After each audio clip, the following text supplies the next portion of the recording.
به نام خدا. Unit 6 Part A. Are you a pessimist? pessimist به معنای بدبین هست. در برابرش optimist که با OPT نوشته میشه. optimist به معنای خوشبین. آیا یک بدبین هستید؟ در این درس در قسمت grammar we will talk about will and won't predictions and vocab, opposite verbs and pronunciation, apostrophe double L and won't. افعال متضاد و حالت کوتاه شده will که apostrophe ll هست و won't که حالت منفی will هست یا will not. In the bubble part we see I am taking my driving test today. Taking my driving test today به معنای امروز میخوام آزمون رانندگی بدم یا امتحان رانندگی بدم. و در پاسخ میشنوه you'll fail. تو رد میشی. you'll fail. تو رد میشی که نمونه از یک پسیمیست بودن هست. 1. Vocabulary. Opposite verbs. Would a partner write the opposites of these verbs? با دوستتون یا خودتون opposite های این افعال رو می نویسید. The first verb is win. Win, buy, remember, turn on, start. win به معنی برنده شدن. buy خریدن. remember به یاد آوردن. turn on روشن کردن یه وسیله الکتریکی یا باز کردن شیر هم میتونه بشه شیر آب. و start آغاز کردن شروع کردن. دو تا متضاد داره. متضاداش رو هم به ترتیب میگیم. lose L-O-S-E باختن هست یا گم کردن هم میتونه بشه. buy میشه sell اپوزیتش به معنای فروش. remember اپوزیتش میشه forget and turn on or turn off که حتما میدونید خاموش کردن double F هست. start دو تا اپوزیت داره که end و finish هست. Part B, page 157 vocabulary bank opposite verbs هست. به ویدیو کلیپش مراجعه کنید. افعال جدیدی رو اونجا کار میکنیم و متضادها رو هم انجام میدیم و بعد از اون برگردید به قسمت 2 grammar. Part 2 grammar. Will and won't. Will is a modal verb which is used to make future tenses. Will فعل مودالی هست که برای ساختن زمان آینده ازش استفاده میکنیم.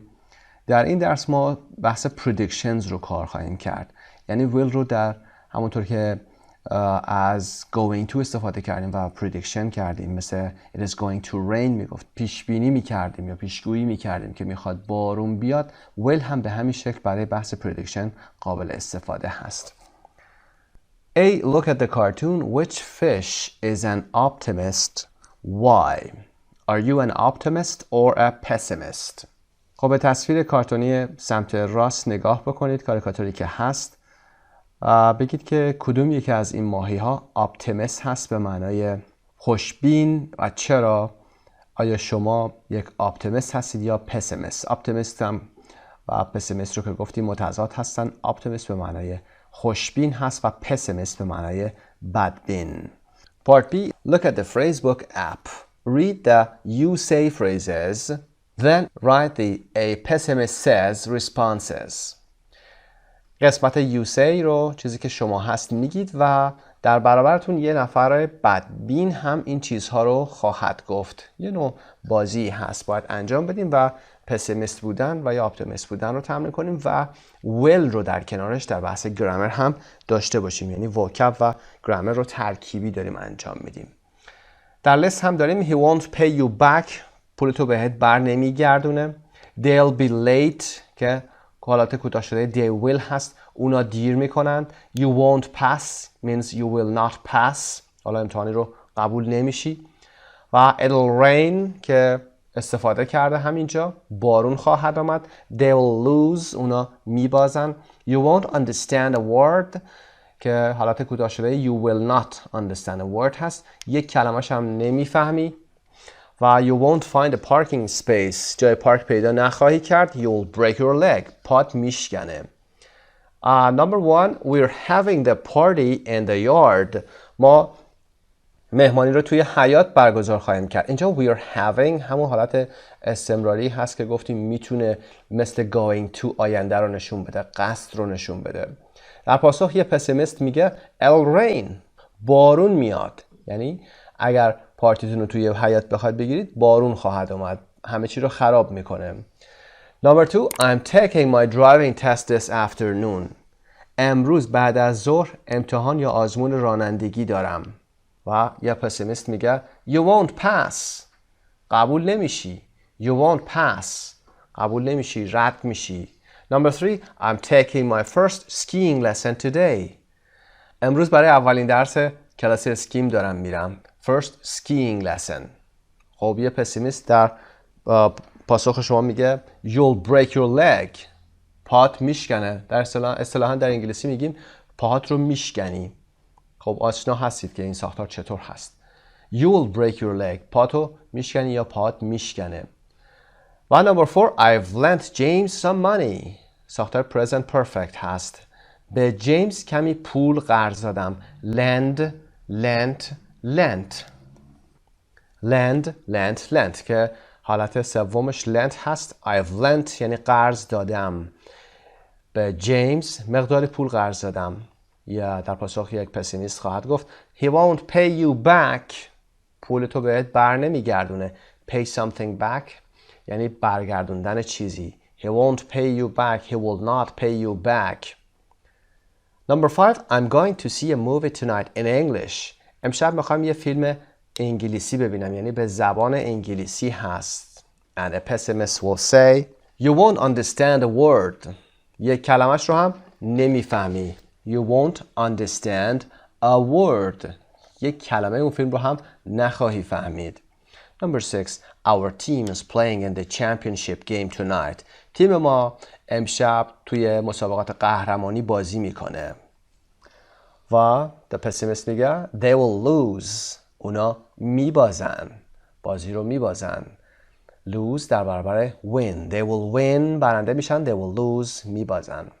Number 7. We're meeting Anna and Daniel at 7. We're meeting. ساختار present continuous رو برای نشون دادن قصد در آینده آورده و میگه که امشب ساعت 7 یا امروز از ساعت 7 انا و دانیل رو قراره ملاقات کنیم و ببینیم. And the pessimist says they will be late. They will be late. اونا دیر میکنن. و the last one. We are going to drive to the city tonight. از روستا میخوان یا از جایی میخوان با ماشین برن شهر. We're going to drive. قصد رو نشون میده. To drive to the city tonight. امشب میخوایم با ماشین به شهر بریم یا رانندگی کنیم. و پسیمیست میگه You won't find a parking space. شما جای پارک پیدا نخواهید کرد. Part C 3.3 Listen and check. Repeat the responses. حتما این قسمت رو انجام بدید. فایل صوتی هست که کاری رو که انجام دادیم رو میتونید چک بکنید. به نیتیو سپیکر گوش بکنید و اگر تونستید خودتون قسمت های پسیمیست رو بیاید پاز بکنید و یا که کلا ریپیت هم داشته باشید خیلی خوب خواهد شد. قسمت دی میریم practice in pairs. A. Book open. Read the you say phrases. B. Book closed. Say the pessimist says responses. Then change roles. این قسمت رو هم میتونید به صورت خواندن انجام بدید همونطوری که عرض کردم مثل این لیسنینگی که در بالا انجام دادیم. نفر A میتونه بپرسه یا بگه و نفر B با کتاب بسته بتونه اینها رو پاسخ بده و چنج رول هم داشته باشید. E. Look at the A pessimist says phrases again. Do they refer to the present or the future?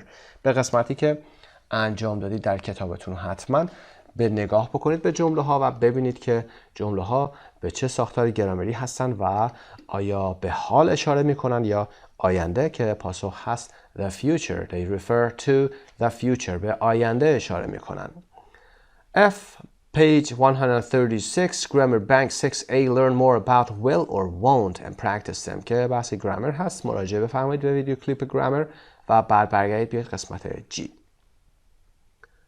Imagine now that you are an optimist. Imagine now. الان تصور بکنید که شما یک optimist هستید. خوشبین هستید. Optimist. Would a partner make affirmative predictions to respond to the you say sentences in the phrase book? خب حالا اگر بخواید به عنوان یک optimist پاسخ بدید چه پاسخی خواهید داد؟ مثلا we are having the party in the yard. پاسخ میدید It will be a great evening. عصر خیلی خوبی خواهد شد. و همینطور برای جمله های بعد هم یا عبارت های بعد هم پاسخ های مثبت بگید. وبسایت مجموعه زبان ایرانی. Part 3 pronunciation ''O'' and won't. 3.5 listen and repeat the contractions. Copy the rhythm. خب اینجا رو با هم کار خواهیم کرد. بعد از ضمایر ما اگر اپاستروفی داشته باشیم و دابل ال داشته باشیم حالت کوتاه شده یه will هست مثل I'll که حالت کوتاه شده I will هست. You'll, you will, she'll, she will, it'll حالت کوتاه شده it will, they'll, they will. I'll be late, you'll break, she'll miss, it'll rain, they will fail. و I'll be late for work. برای کار دیر میکنم، تأخیر دارم برای کار.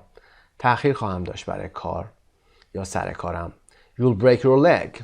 پات میشکنه. She'll miss the train. اون قطارش رو از دست میده. It'll rain tomorrow. فردا بارون میاد.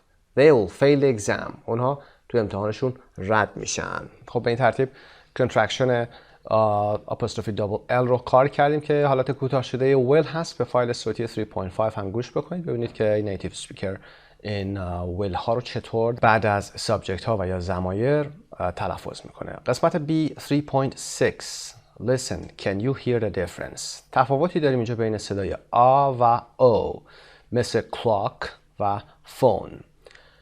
میخوایم بگیم که صدای won't به چه شکلی هست. آنچه که این جدول میخواد بگه این هست. صدای آ مثل clock، فعل want خواستن want. I want to pass.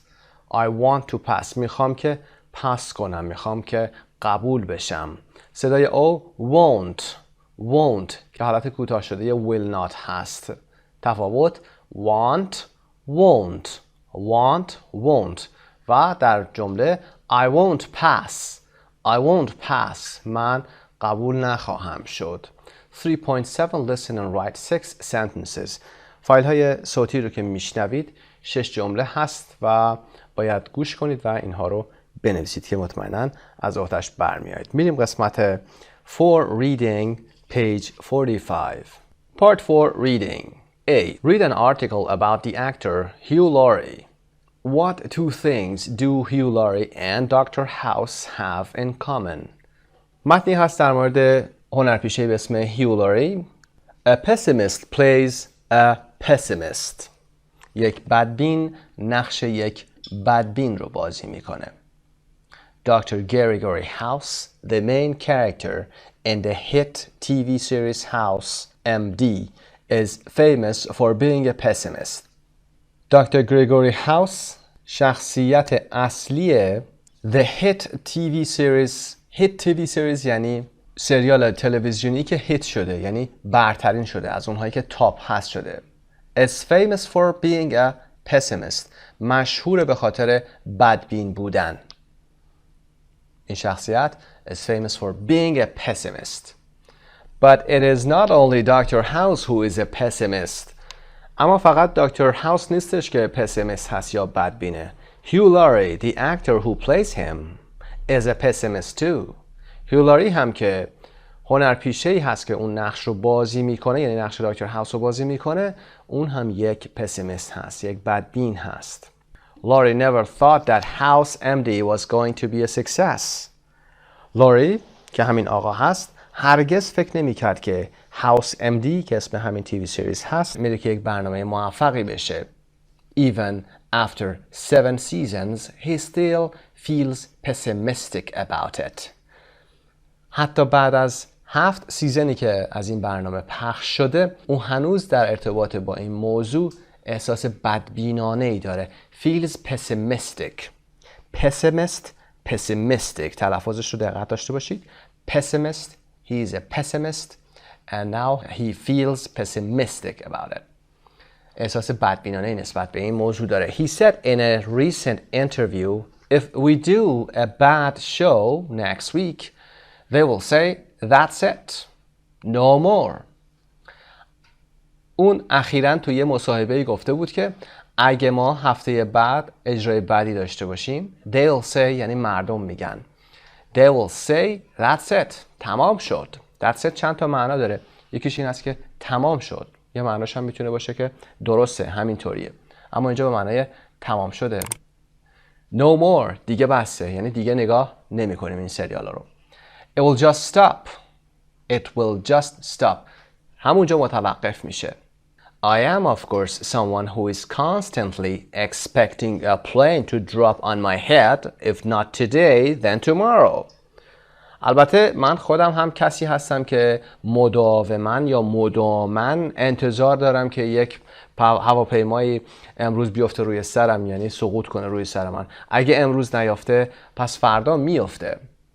Constantly expecting رو کار کردیم، یعنی انتظار داشتن، منتظر چیزی بودنه.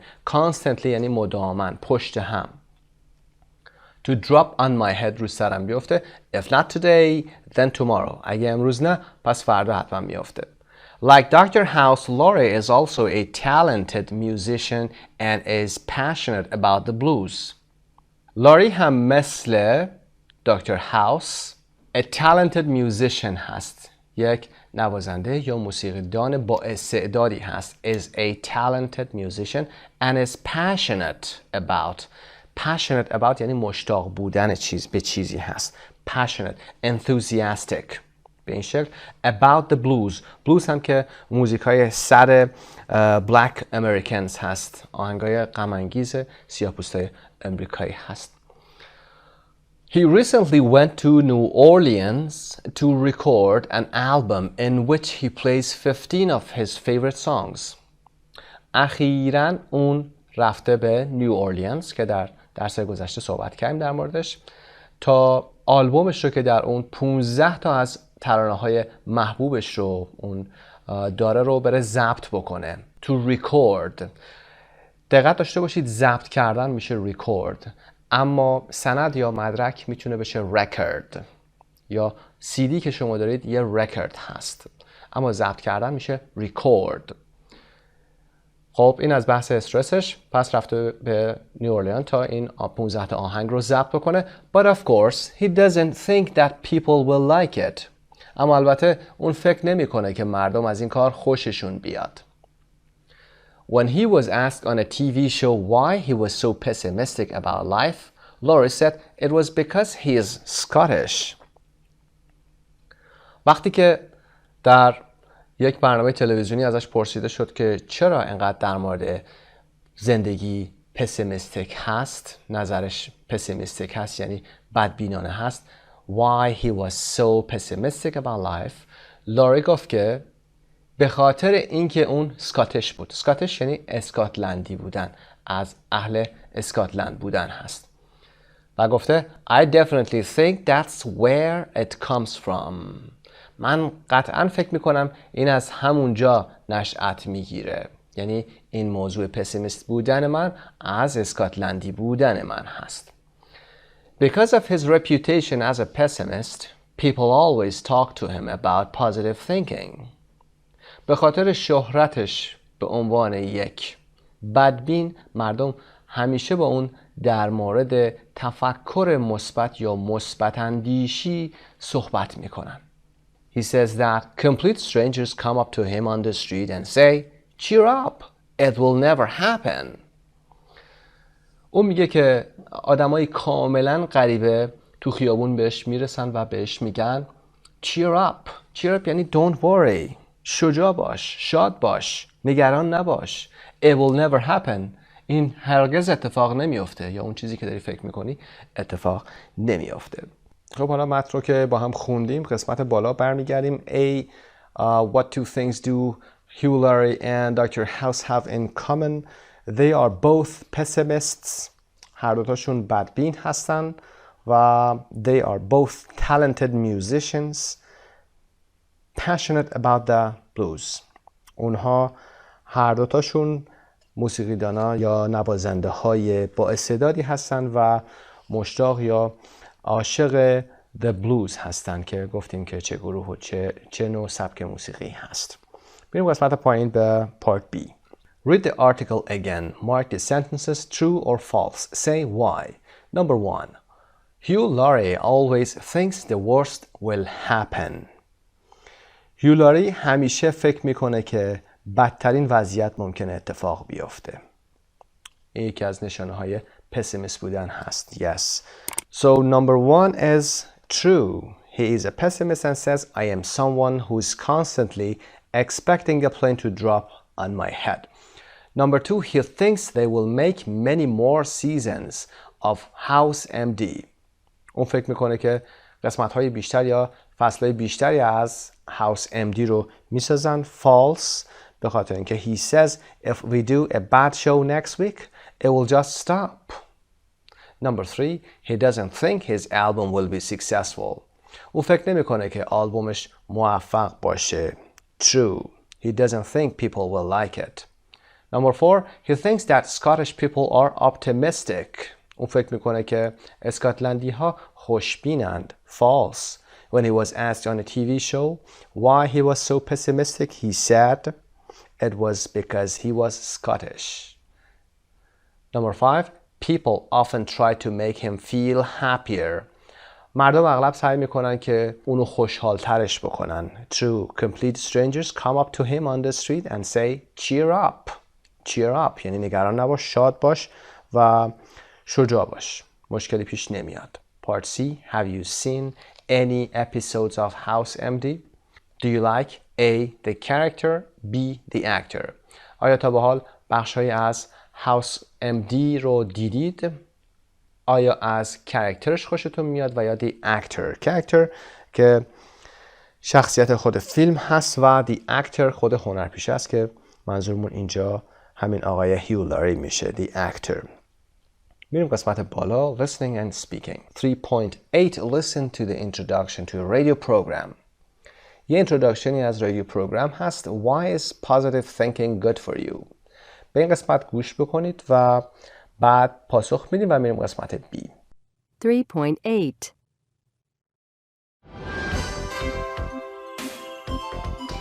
Today's topic is positive thinking. We all know that people who are positive enjoy life more than people who are negative and pessimistic. But scientific studies show that positive people are also healthier. They get better more quickly when they are sick, and they live longer. A recent study has shown that people who are optimistic and think positively live, on average, 9 years longer than pessimistic people. So, let's hear what you, the listeners, think. Do you have any ideas to help us be more positive in our lives? Okay, why is positive thinking good for you? Because being positive helps you enjoy life more and you will be healthier and live longer. Part B. Try to guess the missing words in these callers' tips. خب کسانی هستن که زنگ میزنن و به این برنامه رادیویی میگن که یه تیپ هایی رو میدن، یه سری ادوایس یا نصیحت هایی رو پند و اندرزی میدن که چه کاری خوب هست که بخوایم اپتیمیست باشیم، پسیمیست نباشیم. این رو ما باید بعد از گوش کردن به فایل 3.9 انجام بدیم. اگر میتونید گس داشته باشید حدس بزنید و اینجا رو پر بکنید. در غیر صورت فایل 3.9 رو گوش بکنید و این کار رو انجام بدید. خب caller 1 تا caller 5 هست. Number 1 says live in the present not in the past. در حال زندگی کن و نه در گذشته. Think positive thoughts not negative ones. افکار مثبت داشته باش و نه منفی. Negative ones یعنی برمیگرده دوباره به این thoughts. اونایی که منفی هستن رو نداشته باش. پس افکار منفی نداشته باش. Don't spend a lot of time reading the papers or watching the news on TV. وقت زیادی رو صرف نکن برای خوندن papers یعنی newspapers روزنامه ها و یا watching the news on TV یا دیدن اخبار در تلویزیون. Number 4, every week make a list of all the good things that happen to you. هر hafte یه لیستی یا فهرستی تهیه بکن از تمام چیزهای خوبی که برای تو اتفاق افتاده. Number 5, try to use positive language when you speak to other people. وقتی داری با دیگران صحبت میکنی از زبان مثبت یعنی از جمله ها و کلمات مثبت استفاده کن. D. Listen again. Write down any extra information you hear. Which tips do you think are useful? Do you have any tips of your own? پیشنهاد میکنم این فایل ها رو یعنی لسنینگ داشته باشین و خودتون هم بیایید بنویسید یا اینکه اگر نیازی به نوشتن اون نمیبینید بیایید تکرار داشته باشید و بعد از اون بتونید یه خلاصه سازی داشته باشید که کلاً بتونید بگید که چطور میتونیم یک پازیتیو یا اپتیمیست باشیم. Part E, ask and answer with a partner. Use a phrase from the box and say why. Which of you is more optimistic? خب این قسمت رو با دوستتون میتونید انجام بدید و یا اینکه از خودتون بپرسید عبارت هایی که در زیر اومده رو یکی یکی میخونید و پاسخ میدید چرا اینطور فکر میکنید و ببینید که اگر با دوستتون هستید ببینید که کدومتون اپتیمیست تر هستید، خوشبین تر هستید یا اینکه اگر تنها هستید خودتون اصلا اپتیمیست هستید یا خیر.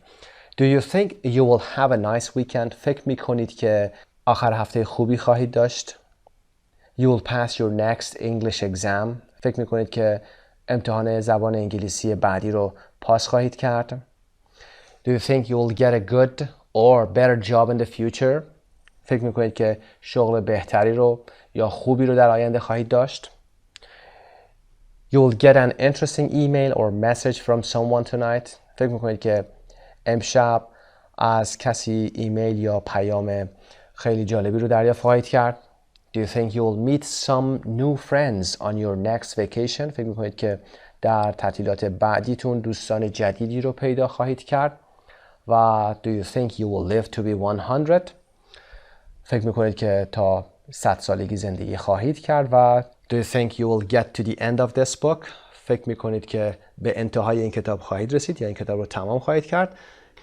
خب think positive, think positive, think positive رو هم آورده و این آقایی که میبینید گرفتار این snake شده و is squeezing him داره فشارش میاره میچلونه این رو میگه think positive, think positive مثبت فکر کن مثبت فکر کن. بریم قسمت پایین. Responding to predictions پاسخ دادن به prediction ها. I hope so or I hope not امیدوارم که اینطور باشه. I hope so یعنی yes امیدوارم بله. I hope not یعنی که نه امیدوارم اینطور نباشه. I think so اینطور فکر میکنم. I don't think so اینطور فکر نمی کنم. I doubt it دقت داشته باشید برای تلفظ doubt. I doubt it صدای ب تلفظ نمیشه. شک دارم نظر درستی ندارم. I doubt it مشکوکم به این شک دارم. Maybe و perhaps به معنای احتمالاً هستن. Maybe or perhaps. Probably هم احتمالاً هست. میتونیم بگیم probably یا probably not. احتمالاً یا احتمالاً نه. Definitely به معنای قطعاً و مسلماً هست و definitely not هم منفیش میکنه. قطعاً نه مسلماً نه. مثال هم آورده Do you think you will have a nice weekend? فکر میکنید که آخر هفته خوبی خواهید داشت؟ I hope so یعنی بله امیدوارم که اینطور باشه.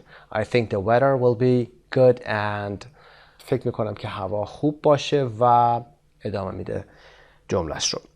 خب به این ترتیب بحث will رو که prediction بود در یونیت 6A به پایان رسوندیم. تا درس بعدی یونیت 6B خدا نگهدار. به نام خدا یونیت 6 Part B I'll never forget you هرگز فراموشت نخواهم کرد. در یونیت 6 Part B Grammar will and won't decisions offers promises ادامه will رو داریم. will که در درس گذشته صحبتشو کردیم گفتیم از افعال مودال هست کمکی وجهیه و حالت مثبتش will هست و حالت منفیش won't که کوتاه شده will not هست و در این درس میخوایم بگیم که will کاربردهاش برای تصمیم گیری، پیشنهادات، قول دادن و تضمین ها هم هست. در vocab هم verb plus back رو یاد میگیریم مثل go back, come back, send back و از این قبیل. در pronunciation word stress two syllable verbs افعال دو سیلابی رو میبینیم که استرسشون کجا قرار میگیره. در قسمت حباب it's a secret. Okay, I won't tell anyone. این یه رازه. نفر اول اینو میگه. این یک سر و یا راز هست. و نفر بعد میگه Okay, I won't tell anyone. باشه به هیچ کس نمیگم. اینجا نمونه promise هست. I won't tell anyone. به هیچ کس نخواهم گفت. میریم قسمت 1 grammar. Will or won't decisions offers promises. Decision که میتونید جمع decision هست. تصمیمات. offer پیشنهاد دادن، پیشنهادات. promise قول و promises قول ها هست. Look at the cartoons. What do you think the missing phrases are? cartoons همین تصاویر کاریکاتور هستن، کاریکاتورهایی که در سمت راست میبینید و بعد از اینکه نگاه کردید به تصاویر بگید که عباراتی که جا افتادن چی هستن. به فایل صوتی هم میتونید گوش بکنید. 3.10 Listen and fill in the blanks. بعد از اینکه خودتون حدس زدید میتونید به فایل صوتی گوش بکنید و پر کنید این قسمت ها رو و چک کنید پاسخاتون رو. Number 1 مکالمه بین A و B هست. A میگه That's 2 burgers, an extra large order of french fries and 2 ice cream sundaes.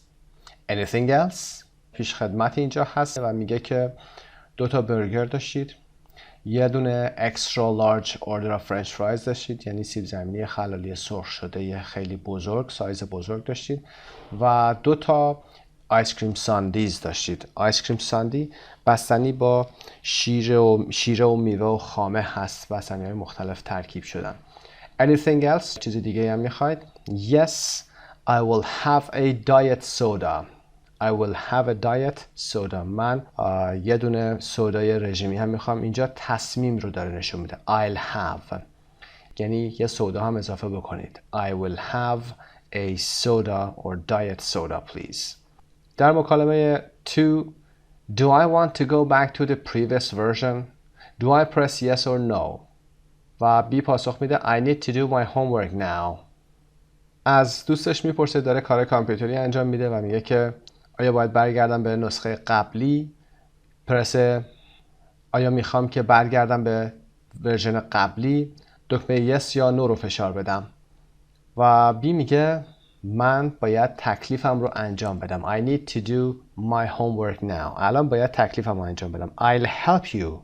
I'll help you یعنی کمکت خواهم کرد. داره پیشنهاد میده، offer میکنه، داره بهش تعارف میکنه این کار رو من باید انجام میدم. I'll help you when I finish.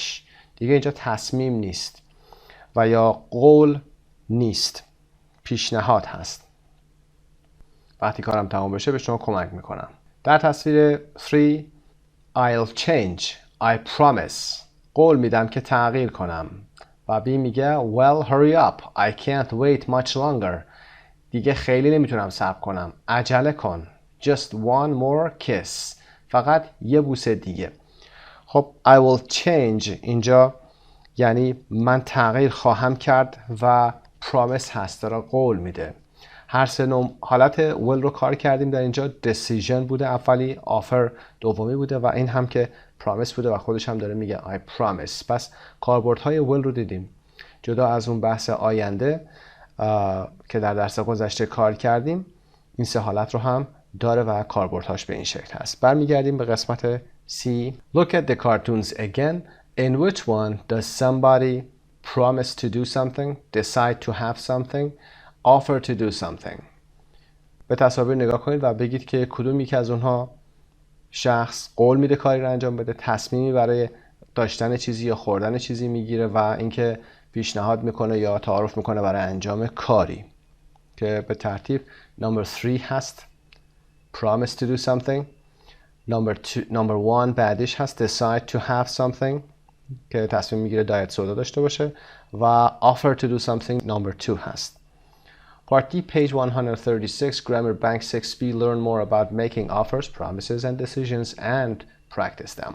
خب میتونید به ویدیو کلیپ 136 صفحه 136 گرامر مراجعه بکنید. اون قسمت حتما توضیحات بیشتری هست و بعد از اینکه اون قسمت رو انجام دادید میتونید برگردید به قسمت E. Communication, I'll game, page 102, play the game. خب این قسمت رو میتونید به پیج 102 مراجعه بکنید. قسمت 6B هست. با سکه باید heads or tails بازی بکنید، شیر و خط بکنید و اون بازی رو انجام بدید. میریم قسمت 2 pronunciation, word stress, two-syllable verbs. Stress in two-syllable verbs. Remember that most two-syllable verbs are stressed on the second syllable. توجه داشته باشید که اغلب افعالی که دو سیلابی هستن در قسمت دوم استرس میگیرن.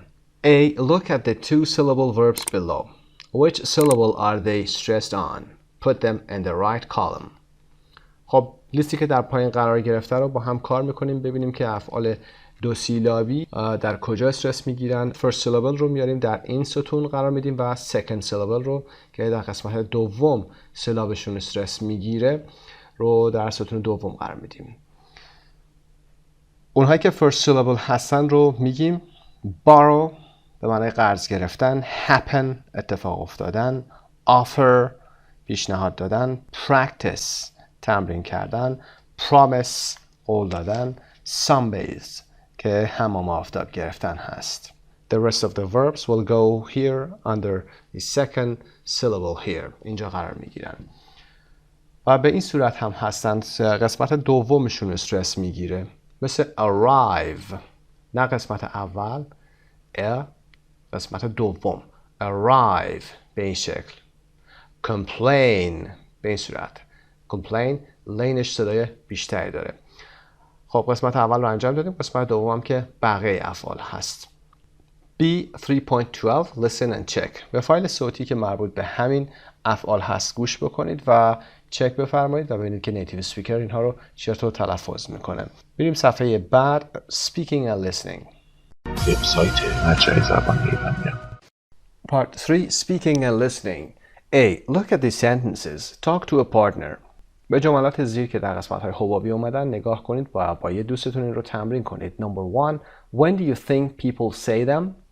Number 2. What do you think they all have in common? جمله‌های پایین جمله‌هایی هستن که همشون اگر دقت کنید با will اومده یا won't اومده. بعد بگیم که اینها رو چه زمانی استفاده می‌کنیم و اینکه وجه مشترک اینها چی هست. 1. I'll pay you back. When somebody asks to borrow some money. وقتی یک کسی میخواد از شما پول قرض کنه این رو میگه پولو برمیگردونم. This won't hurt when a doctor or a dentist wants to give you a shot. وقتی که یه دکتر و یه دندانپزشکی میخواد یک آمپولی رو تزریق بکنه به شما اینو میگه This won't hurt. درد نمیاد. و I'll come back and finish the job tomorrow. برمیگردم و کار رو فردا تموم میکنم. Workers and plumbers when they have started a job in your house. کارگرها یا کسایی که لوله‌کش هستن یا سرویسمن هستن، ریپرمن هستن، تعمیرات رو انجام میدن این رو میگن. When they have started a job in your house, they say that. و I'll text you when I get there. I'll text you when I get there. وقتی برسم اونجا بهتون پیام میدم یا بهت پیامک میدم. Teenagers just before they start a long trip. بچه ها معمولا وقتی که سفر طولانی رو میخوان شروع کنن اول سفر به مادرشون یا بزرگترشون این رو میگن I'll text you when I get there. و یا میتونن به کسی دیگه این رو بگن. و I won't tell anyone. به هیچ کی نمیگم. وقتی که رازی به شما گفته میشه. When somebody tells you a secret. و I'll do it later. بعداً انجام میدم. I'll do it later. When you ask somebody to do something they don't want to do then or at that time. For example, a teenager to clean his or her room. وقتی ازش بخواید که اتاقش رو تمیز کنه یه نوجوان معمولا میگه I'll do it later و یا homeworkش رو بهش میدی میگه I'll do it later. و we'll build new schools and hospitals. Politicians before an election. سیاستمداران قبل از یک انتخابات همیشه این رو میگن ما مدارس جدید و بیمارستان‌های جدید خواهیم ساخت. What do you think they all have in common? They are all promises that are often broken. همشون قول‌هایی هستن که that are often broken. اغلب شکسته میشن. تعهداتی هستن که شکسته میشن و عمل نمیشن. البته پاسخهایی که دادم به صورت آپشنال هست. Part B. Look at the title of a newspaper article. Do you think it's another promise that people often break? بریم بخونیم متن رو. I will never forget you. هرگز فراموشت نخواهم کرد. Then now. Then یعنی اون زمان و now که اکنون هست. تصویر دو نفر جوان رو میبینیم و تصویر زمان حالشون رو. Steve Smith from Devon in the UK met Carmen Ruiz Perez from Spain 17 years ago when they were both in their 20s. Steve Smith اهل دیون یونایتد کینگدم یا بریتانیا، کارمن رویز پرز رو که اهل اسپانیا بود 17 سال پیش زمانی که هر دوتاشون در دهه 20 زندگیشون بودن ملاقات میکنن. Carmen was studying English at a language school in Steve's town, Torbay. کارمن یا همین خانم کارمن در یک مدرسه زبان در حال فراگیری زبان انگلیسی در شهر توربی که شهر همین آقای استیو هست بود. They fell in love and got engaged. Fall in love, fell in love گذشته ساده هست. They fell in love. اونها عاشق شدن and got engaged یعنی نامزد شدن. But a year later, Carmen moved to France for work and then long distance relationship first cooled and then ended. خب اینجا عاشق میشن و engaged میشن، نامزد میشن، اما یک سال بعد کارمن برای کار به فرانسه میره و ارتباط long distance راه دور اونها اول cooled اینجا verb هست به معنای سرد شدن and then ended یعنی the relationship ended و این ارتباط به پایان رسید. A few years later, Steve tried to get in touch with Carmen again, but she had changed her address in Paris. چند سال بعد استیو که همین آقا هست تلاش کرد که to get in touch with the Carmen که دوباره با کارمن تماس بگیره، ارتباط برقرار کنه. To get in touch. But she had changed her address in Paris. اما اون آدرسش رو در پاریس تغییر داده بود. Past perfect اینجا هست. Had changed. اون سعی کرد اما اون خانم تغییر داده بود. یعنی تغییر دادن این آدرس قبلا صورت گرفته بود. پس از past perfect استفاده کرده. So he sent her a letter to her mother's address in Spain. بنابراین آقای استیو میاد sent her a letter یه نامه‌ای براش میفرسته to her mother's address in Spain به آدرس مادرش در اسپانیا. In the letter he asked her if she was married and if she ever thought of him. در نامه آقای استیو از اون میپرسه که آیا ازدواج کرده و آیا اینکه اصلا بهش فکر میکنه یا نه، بهش فکر میکرد یا نه. He gave her his telephone number and asked her to get in touch. آقای استیو میاد شماره تلفنش رو هم بهش میده و ازش خواست که باهاش تماس بگیره. But Carmen's mother didn't send a letter to her daughter and it fell down behind a fireplace where it stayed for 10 years. اما مادر خانم کارمن didn't send a letter نفرستاد نامه رو to her daughter به دخترش و این نامه افتاد fell down fell افتاد پشت fireplace که شومینه هست where it stayed for 10 years که در اونجا برای 10 سال این نامه اون پشت میمونه. Part C. Read the article and answer the questions. متن رو که با هم خوندیم حالا باید به سوالات پاسخ بدیم. Number 1. What were Carmen and Steve doing in Steve's town? کارمن و استیو چه کار میکردن در شهر استیو؟ Carmen was studying English and Steve was living there. کارمن اونجا داشته انگلیسی میخونده و استیو هم که در اونجا زندگی میکرده. Number 2. Why didn't they get married? چرا اونا با هم ازدواج نکردن؟ Get married. چرا ازدواج نکردن؟ Because Carmen moved to France and the long distance relationship didn't work. First it cooled and then ended. Number 3. Why didn't Steve's letter get to Carmen? چرا نامه استیو به کارمن نرسید؟ Didn't get to Carmen because Carmen's mother didn't send it to Carmen. به خاطر اینکه مادر کارمن اینو به کارمن نرسون. Part D 3.13. Now listen to part of a news program and answer the questions.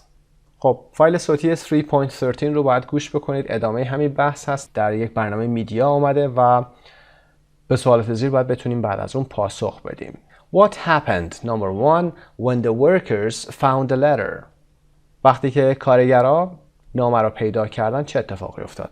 در این قسمت یک کلمه هست به اسم renovation یا renovating. renovation به معنای بازسازی کردن هست. سپلینگش هم R-E-N-O-V-A-T-I-O-N هست، renovation. و اینکه renovating هم میتونه وربش باشه. They were renovating to repair a building or old furniture so that it is in good condition again. renovation بازسازی هست، نوسازی هست، دوباره درست کردن. workers اونجا داشتن renovation انجام میدادن، بازسازی انجام میدادن که این letter رو پیدا میکنن. When the workers found the letter, what happened? They gave it to Carmen's sister. اونا این رو دادن به خواهر کارمن. Number 2, when Carmen got the letter, what happened? وقتی که کارمن نامه رو گرفت چه اتفاقی افتاد؟ She called Steve. اون به استیو زنگ زد. Number 3, when Carmen called Steve. وقتی که کارمن به استیو زنگ میزنه چه اتفاقی افتاد؟ They arranged to meet. قرار گذاشتن همدیگر رو ببینن. Number 4, when they met a few days later. وقتی که چند روز بعد همدیگر رو ملاقات کردن چه اتفاقی افتاد؟ They fell in love again.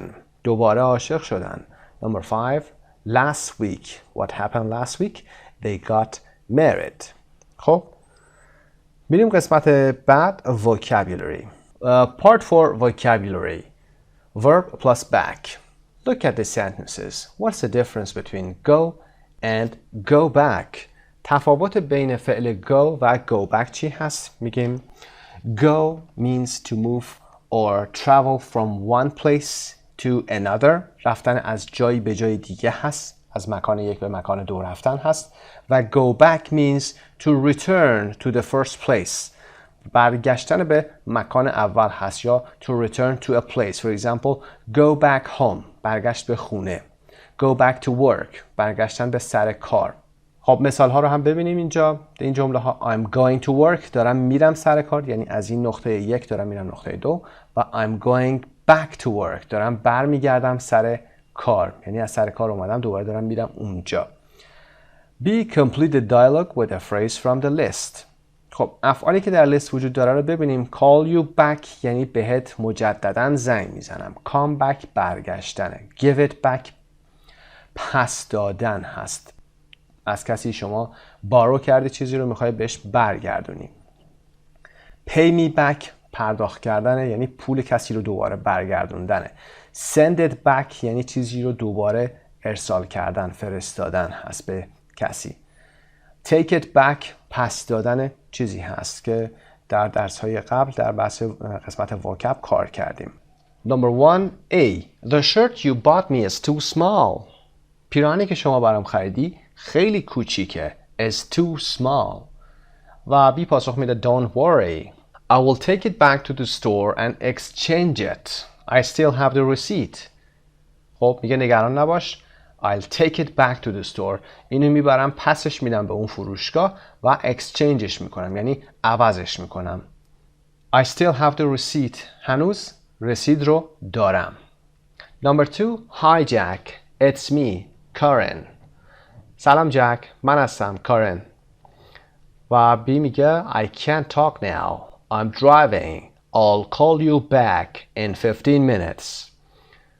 الان نمیتونم صحبت کنم. دارم رانندگی میکنم و ظرف 15 دقیقه دیگه بهت زنگ میزنم.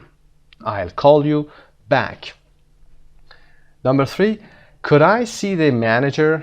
میتونم مدیر رو ببینم؟ بی پاسخ میده She's at lunch now. الان داره نهار میخوره یا رفته برای نهار. Could you come back in about half an hour? میشه نیم ساعت دیگه برگردید. Could you come back? برید برگردید. و number 4. That's my pen you are using. این خودکار منه که شما داری استفاده میکنی. Give it back. برش گردون. و بی میگه No, it's not. It's mine. نه نیست. این مال منه. So, give it back. برش گردون. پسش بده به من. و 5. Can you lend me $50, Nick? Nick میشه به هم $50 قرض بدی؟ Lend me $50. $50 به من قرض بدی. و بی میگه It depends. بستگی داره. When can you pay me back? When can you pay me back? کی میتونی به هم پسش بدی؟ و 6. I bought this jacket on the internet but it's too big. من این کت رو از طریق اینترنت خریدم اما خیلی بزرگه. و B میگه Can't you send it back? Can't you send it back? نمیتونی پسش بدی، برش گردونی به همون آدرس. و پارت C 3.14 Listen and check in pairs practice the dialogues. خب به فایل صوتی هم گوش میکنید، چک میکنید، حتما این مکالمات رو هم با هم تمرین داشته باشید. پارت D Ask and answer in groups. Ask for more information. خب سوالات زیر رو به صورت گروهی کار بکنید، اطلاعات بیشتری میتونید کسب بکنید و به صورت سپیکینگ حتما تمرین داشته باشید. Number 1. When someone leaves you a message on your phone, do you usually call them back immediately? وقتی که کسی برای شما پیغام صوتی میذاره یا پیامی میذاره روی تلفن شما، آیا معمولاً بلافاصله باهاشون تماس میگیرید؟ Do you usually call them back? بهشون زنگ میزنی immediately، بلافاصله. Number 2. If you buy something online that is not exactly what you wanted, do you always send it back? اگر چیزی رو آنلاین بخری شما و دقیقاً اون چیزی نباشه که شما خواستید، آیا همیشه اون رو برمیگردونید؟ Number 3. Have you ever lent somebody money and he or she didn't pay you back? آیا تا به حال به کسی پول دادی یا قرض دادی و اون نفر به شما اون پول رو برنگردونده باشه؟ Pay you back. pay پرداخت کردن. Pay you back یعنی به پس داده. 4. When you come back after a vacation, do you usually feel better or worse than before? وقتی که از یک تعطیلات برمیگردی، you come back، میری و میای خونه، آیا معمولاً احساس بهتری داری یا بدتری داری نسبت به گذشته؟ Number 5. When you borrow a book or a DVD from a friend, do you usually remember to give it back? وقتی که یک کتابی یا یک DVD، حالا فیلمی رو از دوستتون قرض میگیرید، you borrow from a friend، آیا معمولاً یادتون میمونه که اونو پسش بدید و برش گردونید؟ What about if you lend something to your friends? اگر چیزی رو به دوستتون قرض بدید چطور؟ اون هم دوستتون هم رو یادش میمونه که برگردونه؟ Number 6. If you buy something to wear from a store and then decide you don't like it, do you usually take it back? اگر پوشاکی رو، لباسی رو از یه فروشگاهی بخری و بعد تصمیم بگیری که و بعد به این نتیجه برسی که از اون خوشت نمیاد، آیا معمولاً اونو پسش میدی؟ Do you usually take it back or keep it at home? یا اینو در خونه نگه می‌دارید؟ خب این سوالاتی هست که باید بتونید پاسخ بدید در این سطح. حتما با دوستتون کار بکنید و اگر میتونید اطلاعات بیشتری بگیرید. و قسمت 5 هم که سانگ هست، reach out I'll be there، از سانگ هم لذت ببرید. تا درس بعدی 6C. خدا نگهدار. به نام خدا. Unit 6 Part C. The meaning of dreaming. تعبیر خواب. The meaning of dreaming. خواب یا رویا و meaning که تعبیرش هست. در Unit 6 Grammar Review of Verb Forms Present, Past and Future. درس خیلی خوبی هست. Unit 6 Part C. دوره‌ای داریم بر تمام افعال زمان گذشته و حال و آینده. در قسمت گرامرش هم کل جدول رو میاره و کلاً همه زمانهایی که تا الان در چند کتاب خوندیم مرور میشه. در vocab adjectives plus prepositions رو داریم. بسیاری از صفت‌ها با preposition های خاصی میان. در آخر همین درس تمرین میشه و در pronunciation the letters OW، حروف OW که چه صدایی رو میدن O و یا او رو کار خواهیم کرد. In bubbles I dreamed about a road. من در مورد یک جاده خواب دیدم یا خواب یه جاده رو دیدم، راه رو دیدم. That means you are going to travel. اون تعبیرش این است که شما سفری در پیش داری یا میخوای به سفری بری. میریم قسمت 1. Reading and listening. Do you often remember your dreams? Do you think dreams can tell us anything about the future? آیا شما اغلب خواباتون رو به یاد میارید؟ یعنی خوابی که شب گذشته دیدید رو به یادتون میاد؟ چی خواب دیدید؟ و اینکه آیا فکر میکنید که رویاها یا خوابها میتونن چیزی در مورد آینده ما بگن؟ خب این درس رو میخونیم و در مورد این موضوع هم صحبت میکنیم. Part B 3.16 Listen to a psychoanalyst talking to a patient about his dreams. به یک روانکاوی گوش میکنیم که داره با یک پیشنت که اینجا به معنای بیمار هست، صفت اگر باشه یعنی خونسرد، شکیبا، پیشنت بیمار، مراجع هم میتونیم بگیم، در مورد خوابهاش داره صحبت میکنه. سایکو انالیست داره باهاش صحبت میکنه. سایکو روان هست و انالیست هم که کاویدن یا تحلیل کردن هست. سایکو انالیست.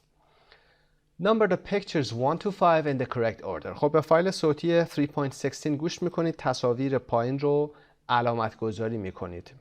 تصاویر به این شکل هست. این تصویر نمبر 1 هست. People are dancing at a party. و نمبر 2 flowers هست. نمبر 3 somebody is playing the violin. و نمبر 4 owl هست که جغد هست. و نمبر 5 feet هست. این تصویر آخر انتهایی. بریم با هم قسمت C رو ببینیم. Listen again and fill in the blanks with a verb in the correct form. خب دوباره گوش بکنید و قسمت‌های بلانک، قسمت‌های خالی هستن رو با فعلی به شکل درستش پر می‌کنیم. دکتر آلن هست و patient. دکتر و patient.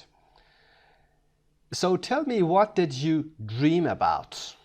خب بهم بگو که چه خوابی دیدی یا در مورد چه چیزی خواب دیدی. And the patient says, I was at a party. There were a lot of people. من توی مهمانی بودم و آدمای زیادی اونجا بودن. What were they doing? اونا داشتن چه کار میکردن؟ They were doing past continuous گذشته استمراری. They were talking and dancing. این هم گذشته استمراری هست و مثبت. جمله بالا question بود. And then what happened? و بعد چه اتفاقی افتاد؟ Past simple. چه اتفاقی افتاد؟ What happened? Then suddenly I was in a garden. ناگهان من توی یک باغ بودم.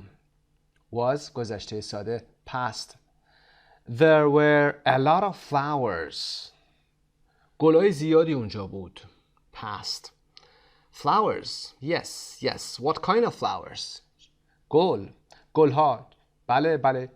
چه نوع گلهایی؟ I couldn't really see. It was dark.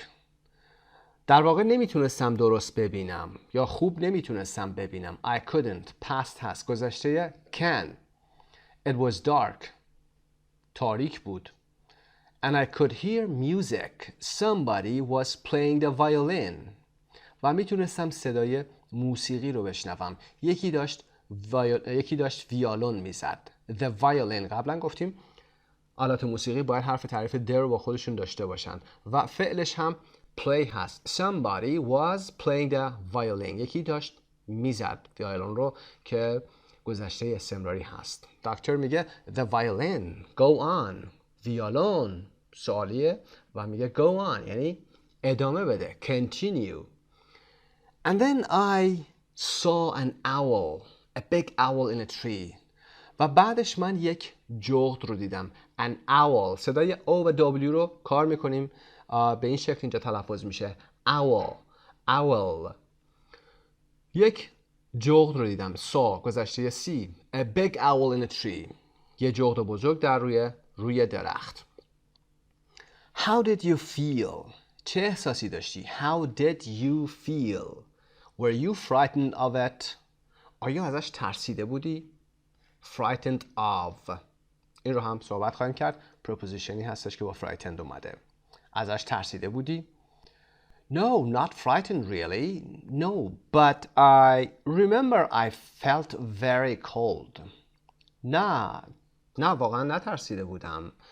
اما یادم میاد که I felt very cold. I remember. به yadam میاد I felt گذشته feel.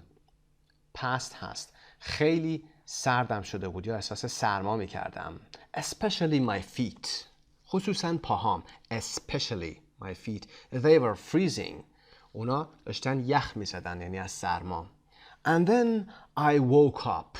Wake up, woke up. و بعدش من بیدار شدم. And then the doctor says, your feet?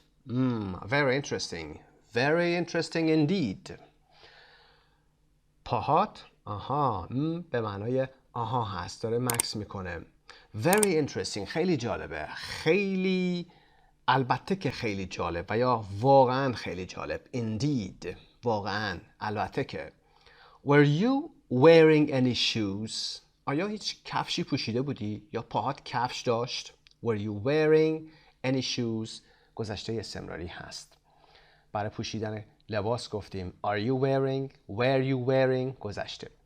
No, I wasn't. نه، کفشی پام نبود. Tell me, have you ever had this dream before؟ بهم بگو آیا تا به حال این خوابو داشتی یا قبلا این خوابو دیده بودی؟ Have you ever had؟ Have, had present perfect هست. present perfect گفتیم کاری که در گذشته نامشخص هست. No, never. So what does it mean, doctor؟ نه هرگز. خب دکتر این تعبیرش چی هست؟ What does it mean؟ M-E-A-N. خب این قسمت رو که با هم انجام دادیم میریم قسمت D. وبسایت مجموعه زبان ایرانیان. What do you think the patient's dream means؟ فکر میکنید که خواب این بیمار چه معنایی داره؟ Match 4 of the things in his dream with interpretations 1 to 4. 4 تا از چیزهایی که در خوابش اومده بود رو با interpretation. interpretation یعنی تعبیر، تفسیر. بیشتر به معنای تعبیر هست. در اینجا 4 تا تعبیر آورده interpretation هست. interpreter مترجم هم میشه. خب باید با هم مچشون بکنیم. We match them. Understanding your dreams. فهمیدن رویاتون یا خوابتون. Your dream این قسمت هست و this means این به این معنا هست. That you are at a party. اینکه شما در یک مهمانی هستی. Number 1 هست. You are going to be very busy. It means or this means you're going to be very busy. قراره که سرتون خیلی شلوغ بشه. یعنی یه جایی برید که سرتون شلوغ بشه. About flowers. Number 2, you're feeling positive about the future. If you see flowers in your dreams, it means you're feeling positive about the future. شما در مورد آینده حس مثبتی دارید. You're feeling positive. You're optimist. و that somebody is playing the violin. If in your dream somebody is playing the violin, it means that you want some romance in your life. دنبال موضوعات عاشقانه در زندگیتون هستید یا میخواید ازدواج کنید یا میخواید دوستی پیدا کنید. About an owl. اگر یک جغدی ببینید, you need to ask an older person for help. لازمه که از یک فرد مسن‌تر کمک بگیرید و به شما ادوایس بده. اول اینجا represents یعنی نمایانگر، نشانگر یک فرد قدیمی تر و با تجربه تر از شما هست. خب Part E 317 Listen to Dr. Allen interpreting the patient's dream. در این فایل دوباره میتونید گوش بکنید و تعبیرات دکتر آلن رو ببینید که از رویاها یا خواب پیشنتش میاد میگه. Check your answers to D و قسمت بالا رو میتونید چک بکنید. F318 Dr. Allen is now going to explain what picture 5 means.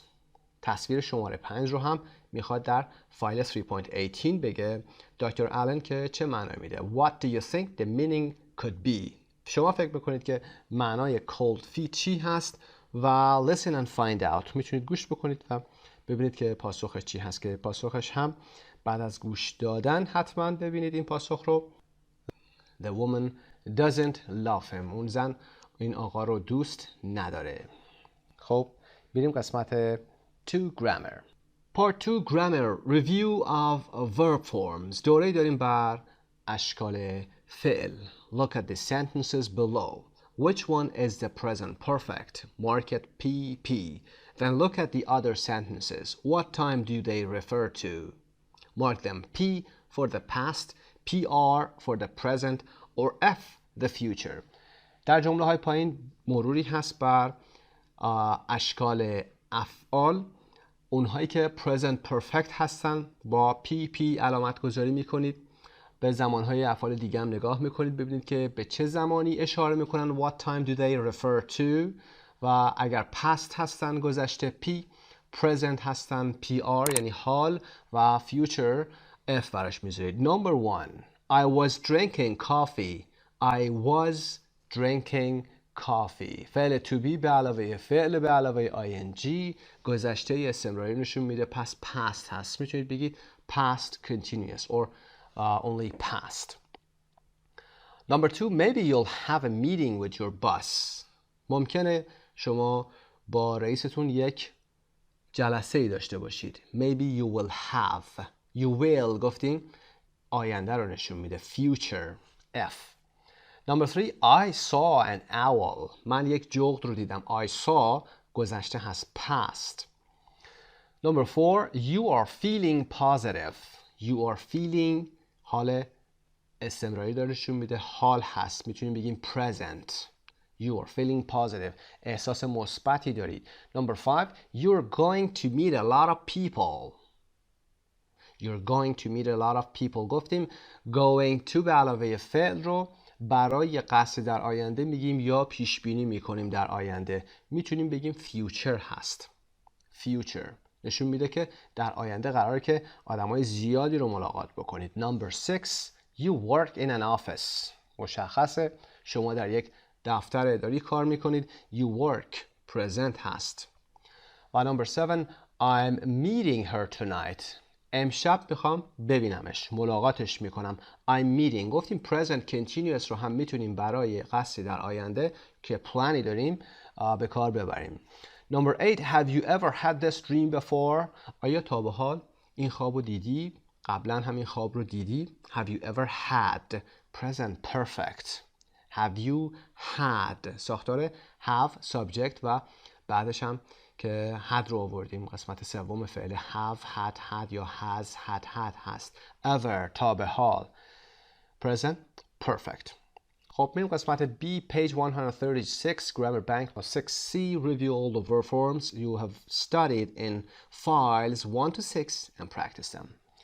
همونطور که عرض کردم اول درس دوره هست بر اشکال افعالی که از درس‌های 1 to 6 از درس‌های 1 تا 6 این کتاب ما داشتیم. حالا درس‌های گذشته هم بوده و مرورشون بکنید. تمرین‌ها رو هم انجام بدید.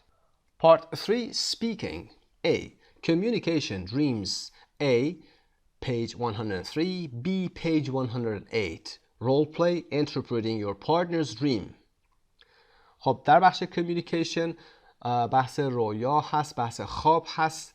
نفر اولتون پیج 103 رو میگیره، نفر دوم پیج 108 رو میگیره. رول پلی میکنید، اینترپرت میکنید، تعبیر میکنید your partner's dream خواب دوستتون رو. توی این زمینه فقط useful languageش رو یک مروری میکنیم با هم دیگه. به صفحه 103 مراجعه بکنید. در قسمت پایین صفحه 103 قسمت رنگی قرمز یا صورتی useful language داریم. First you dreamed about. اول اینکه خواب دیدید که you dreamed about یا در مورد چیزی که شما خواب دیدید.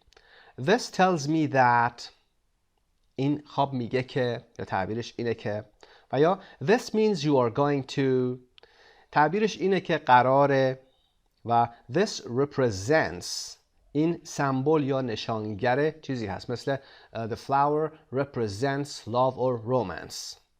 از این عبارات میتونید استفاده بکنید و بیایید دریم دوستتون رو بیایید تعبیر بکنید، اینترپرت بکنید. خب برمیگردیم به درس خودمون. Part B Interview a partner with the questionnaire. Choose 2 questions from each group. Ask for more information. Review questionnaire. خب این ریویو هم همینطور که در قسمت گرامر بالا گفتیم مروری هست بر افعال، زمان افعال. سوالات رو کار میکنیم، از دوستتون میپرسید یا اینکه از خودتون میپرسید، باید بتونید جواب بدید. زمان حال پرسیده میشه، حال جواب میدید. زمان گذشته، زمان present perfect و یا future باید بتونید استفاده بکنید. قسمت اول Where do you usually buy your clothes؟ معمولا لباساتو کجا میخری؟ Where do you usually buy؟ فعل زمان حال هست، present هست، با همین هم جواب میدید. I usually buy my clothes for example in a shopping mall near my house. کجا معمولا لباسات رو میخری؟ پاسخ میدید. What do you like doing on the weekend؟ معمولا دوست دارید در آخر هفته چه کاری انجام بدید؟ حال ساده هست. What do you like doing؟ For example I like going I like doing به همین شکل و ادامه اون چیزی که میخواید بگید. Are you watching any TV series right now؟ آیا در حال حاضر سریال تلویزیونی دارید نگاه میکنید؟ این هم present هستن. کلا این قسمت present هست. Are you watching any TV series right now؟ اینجا present continuous هست. منظورمون در حالی که صحبت میکنیم نیست. میتونه از یک هفته پیش شروع شده باشه و تا هفته بعد ادامه پیدا کنه یا مدت طولانی، شاید در طول یک ماه. در حال حاضر شما اگر یک سریالی رو در حال تماشاش باشید لزوما در حال حاضر نیست. یک سریالی رو دارید دنبال میکنید. Are you studying for an exam right now؟ در حال حاضر دارید برای امتحانی میخونید، مطالعه میکنید. همه اینها فعل زمان حال هستن و بستگی داره. اگر are you studying هست میتونید بگید yes I'm studying for my math exam or for my geography exam.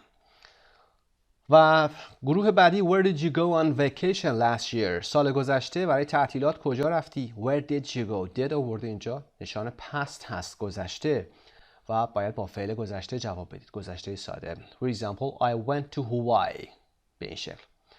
Did you do anything exciting last Saturday night؟ شنبه شب گذشته کار هیجان انگیز یا مهیجی انجام دادی؟ Last Saturday night گذشته ساده هست و با گذشته ساده انجام میدید. Yes I did, no I didn't و غیره. Where were you at 10 o'clock last night؟ شب گذشته ساعت 10 کجا بودید؟ I was at a party. I was. What were you doing؟ I was watching. I was enjoying و به این شکل. داشتی چی کار میکردی؟ Were you sleeping when the alarm clock rang this morning؟ وقتی که alarm clock یا ساعت شماته‌دار شما زنگ زد امروز صبح آیا شما خواب بودید؟ Were you sleeping؟ Yes I was. No I wasn't. Yes I was sleeping when the alarm clock rang. اینها پس زمان past بودن، حالا یا past simple بودن یا continuous. و گروه بعدی have you ever had the same dream again and again؟ آیا یک رویا و یک خواب رو پشت هم شما داشتید؟ یک خواب رو چندین بار پشت هم تا حالا دیدید؟ Have you ever had the same dream؟ یک خواب رو، یک رویا رو again and again یعنی پشت هم چندین بار too many times. با present perfect هم جواب میدید yes I have, no I haven't. Have you ever dreamed about something that then happened؟ آیا خوابی رو دیدید که بعدش اتفاق افتاد؟ یعنی بعدش اون خواب رو به صورت واقعی هم تجربه کرده باشید؟ Yes I have, no I haven't. I haven't dreamed about anything that happened after that. و میریم قسمت پایین. Are you going to learn a new foreign language next year؟ آینده هست دیگه. گذشته رو حال رو گفتیم، گذشته رو گفتیم، present perfect رو هم کار کردیم. اینجا دیگه آینده رو داریم. Are you going to؟ قصد در آینده. Going to به علاوه یه فعل هست. قصد دارید در سال آینده زبان جدیدی رو فرا بگیری. Are you going؟ Yes I am. No I am not. Yes I am going to learn a new foreign language. یه زبان خارجی جدید رو.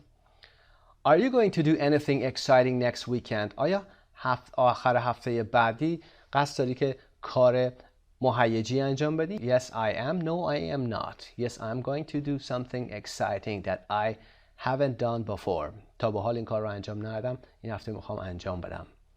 Do you think it will be sunny tomorrow؟ فکر میکنید که فردا آفتابی باشه؟ Will be. Will be خواهد بود، آینده هست. Yes I think it will be sunny. No I don't think it will be sunny. گفتیم چطور هم میگیم وقتی میخوایم منفی بکنیم. Do you think your country's soccer team will win the next World Cup؟ فکر میکنید که تیم فوتبالش کشور شما در جام جهانی بعدی برنده خواهد شد؟ Do you think فکر میکنید your country's soccer team soccer در امریکن فوتبال هست will win برنده خواهد شد؟ Yes I think our country's soccer team will win. و یا No I don't think our country's soccer team will win. و the next World Cup جام جهانی بعدی. What are you doing tonight? قصد رو داره میپرسه امشب چه کار میکنی؟ یا چه کاره هستی امشب؟ What are you doing tonight? I am going to, for example, to see a movie tonight. به این شکل. خب مرور بوده. حتما این قسمت کوئسشنر رو از خودتون بپرسید، ریویو داشته باشید. پاسخ هم حتما بهشون بدید با صدای بلند. بریم بخش بعدی. Pronunciation of OW. Be careful. OW can be pronounced O, for example, flower, or O, for example, window. صدای دوتا حرف O و W میتونه یه وقتی صدای او بده مثل flower, tower, towel و غیره و یا یه جای صدای O بده. قسمت پایین 320 Listen and repeat the two words and sounds. صداهایی که او هستن مثل owl، تصویر رو میبینید owl که در درس داشتیم جغد هست و صدای O میتونه باشه. OW میتونه این دوتا صدا رو بده. Write the words in the list in the right columns. خب اونهایی که صدای او دارن رو با هم کار بکنیم. بقیه صدای O میشن. میتونید به فایل صوتی هم گوش کنید. اونها رو in the right column قرار بدید. به ترتیب از لیست brown صدای او مثل owl. brown رنگ قهوه‌ای. crowded شلوغ. down پایین. how چطور و now حالا. shower دوش یا باران هست و towel که حوله و town که شهر میشه. بقیه اسامی هم که صدای او رو دارن blow دمیدن هست، وزیدن هست. borrow صدای او در انتها داره که قرض کردن هست. know دانستند. low پایین هست و show نشان دادن. snow برف. throw انداختن یا پرت کردن هست که در قسمت phone یا صدای او قرار میگیرن. C 3.21 listen and check گوش بکنید و اونها رو ببینید که نیتیو سپیکر چطور تلفظ میکنه. حتما بعدش هم یک تلفظی داشته باشید. Part D practice saying the sentences. جمله های پایین رو با هم کار میکنیم. Show me the flowers. O, ow. Show me the flowers. The town is very crowded now. Don't throw snow at the windows. How do you know? Can I borrow a towel for the shower? خب گلا رو به من نشون بده. صداها هم که دیدیم چطور بود. شهر الان دیگه خیلی شلوغ هست. crowded, full of people هست. و برف رو به سمت پنجره ها پرتاب نکن. Don't throw snow at. throw at یعنی پرت کردن به طرف چیزی. How do you know? چطور میدونی؟ صدا رو هم دقت داشته باشید. میتونم یک حوله قرض بگیرم برای دوش. Can I borrow a towel? یا میشه یه حوله به من بدید برای دوش. حتما صداها رو دقت کنید. با صدای بلند اینها رو تکرار کنید. 5. Vocabulary. Adjectives plus prepositions. صفتها به علاوه حروف اضافه. Adjectives plus prepositions. Some adjectives are usually followed by certain prepositions. For example, were you frightened of the owl? بعضی از صفتها معمولاً به دنبالشون preposition یا حرف اضافه های خاصی میاد. By certain preposition. Certain یعنی خاص. Certain person. شخص خاصی. مثال آورده. Were you frightened of? آیا ترسیده بودی از اون جغد؟ Frightened of. Afraid of. به این شکل. It's useful to learn the prepositions with the adjectives. یاد بگیرید از همین الان که preposition های خاصی رو ما با صفت های خاصی داریم. Fill in the blanks with a preposition. قسمت های خالی رو با یه preposition پر میکنیم. Number 1. Are you afraid of the dark? آیا از تاریکی میترسی؟ Are you afraid of the dark? Afraid of. Do you think chocolate is good for you? فکر میکنید شکلات برات خوبه؟ Good for you. صفت و preposition. Good adjective for preposition. Is your town full of tourists in the summer? آیا شهر شما در تابستان پر از مسافر هست؟ پر از توریست هست؟ Full of people. Number 4. What is your country famous for? Famous for. کشور شما برای چه چیزیش مشهور هست؟ یا به چه چیزی شهرت داره؟ میگیم famous for. My country is famous for its حالا هر چیزی که داره. At school, what subjects were you bad at? در مدرسه توی چه رشته های درسی شما بد بودی، یعنی خوب نبودی. Were you bad at؟ حرف اضافه at رو داریم. I was good at, I was bad at. Are you good at swimming? Number 6 هست. At swimming. آیا شنای شما خوبه؟ Are you good at swimming? Do you often get angry with your family? آیا اغلب از دست خانوادتون عصبانی میشی؟ Get angry with your family. What about؟ درباره چی؟ Are people in your country very different from Americans? آیا مردم کشور شما خیلی از آمریکایی ها متفاوتن یا نسبت به آمریکایی ها متفاوتن؟ Different from. A is different from B. دو تا چیز رو مقایسه میکنید. B is different from A. به این شکل. Are people in your country nice to tourists? To T-O. آیا مردم کشور شما با توریست ها خوب هستن؟ رابطهشون خوبه؟ Nice to tourists. Are you nice to your father? Are you nice to your sister? آیا باشون ارتباطت خوبه؟ مهربونی باشون؟ Number 10. Are you interested in politics? Politics علم سیاست هست. Interested in علاقه‌مند بودن به چیزی. Are you interested in computers? آیا به کامپیوتر علاقه‌مند هستید؟ پس interested با preposition in میاد. Ask and answer the questions with a partner. Say why. این کار رو حتما با دوستاتون انجام بدید و تکرار داشته باشید. خب خسته نباشید تا درس بعد که ریویو هست و چک یونت 5 و 6. موفق باشید. به نام خدا. یونت 5 and 6 review and check. مروری بر درس های 5 و 6 هست از امریکن انگلیش فایل سطح 2. با گرامر شروع میکنیم. Circle A, B or C. Number 1. She drives faster than her brother. اون خانوم تندتر از برادرش رانندگی میکنه. Drives faster. fast گفتیم هم میتونه صفت باشه هم میتونه adverb باشه یا قید باشه. She drives faster. اون تندتر رانندگی میکنه. Than her brother. نسبت یا از برادرش. more fast نمیتونیم بگیم. fast تکسیلابی هست. faster سریع هست. more fastly هم نمیتونیم بگیم. fast قیدی هست که از استثناء هست و ly نمیگیره. Number 2. His new book isn't as good as his last one. ساختار از هست. بین از اینجا ما صفت قرار دادیم. adverb هم میتونه گاهی قرار بگیره. بسته به جمله داره. کتاب جدیدش به خوبی کتاب قبلیش نیست. is not as good as his last one. و یا اینکه هست is as good as his last one. به خوبی همون کتاب قبلیشه. as good as و نه ساختارهای دیگه. Number 3. Women spend less time cooking than in the past. Women زنها به صورت کلی spend time یعنی زمان صرف کردن.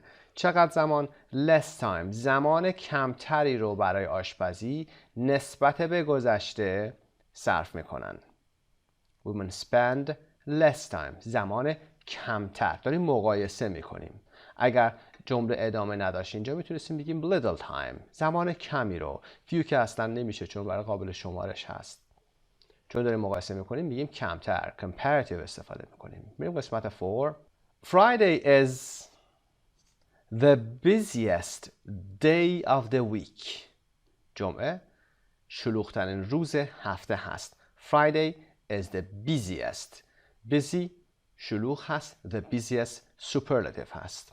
البته در تقویم میلادی. Number 5. It's the most dangerous road in the world. این خطرناکترین جاده در جهان هست. The more dangerous نداریم. The dangerous است که کاملا اشتباه هست و the most dangerous خطرناکترین superlative هست. داریم مقایسه میکنیم در کل جهان. جاده‌ای هست که خطرناکترینه. Number 6. It's the hottest country I've ever been to. این گرمترین کشوریه که من تا به حال در اون رفتم یا بودم.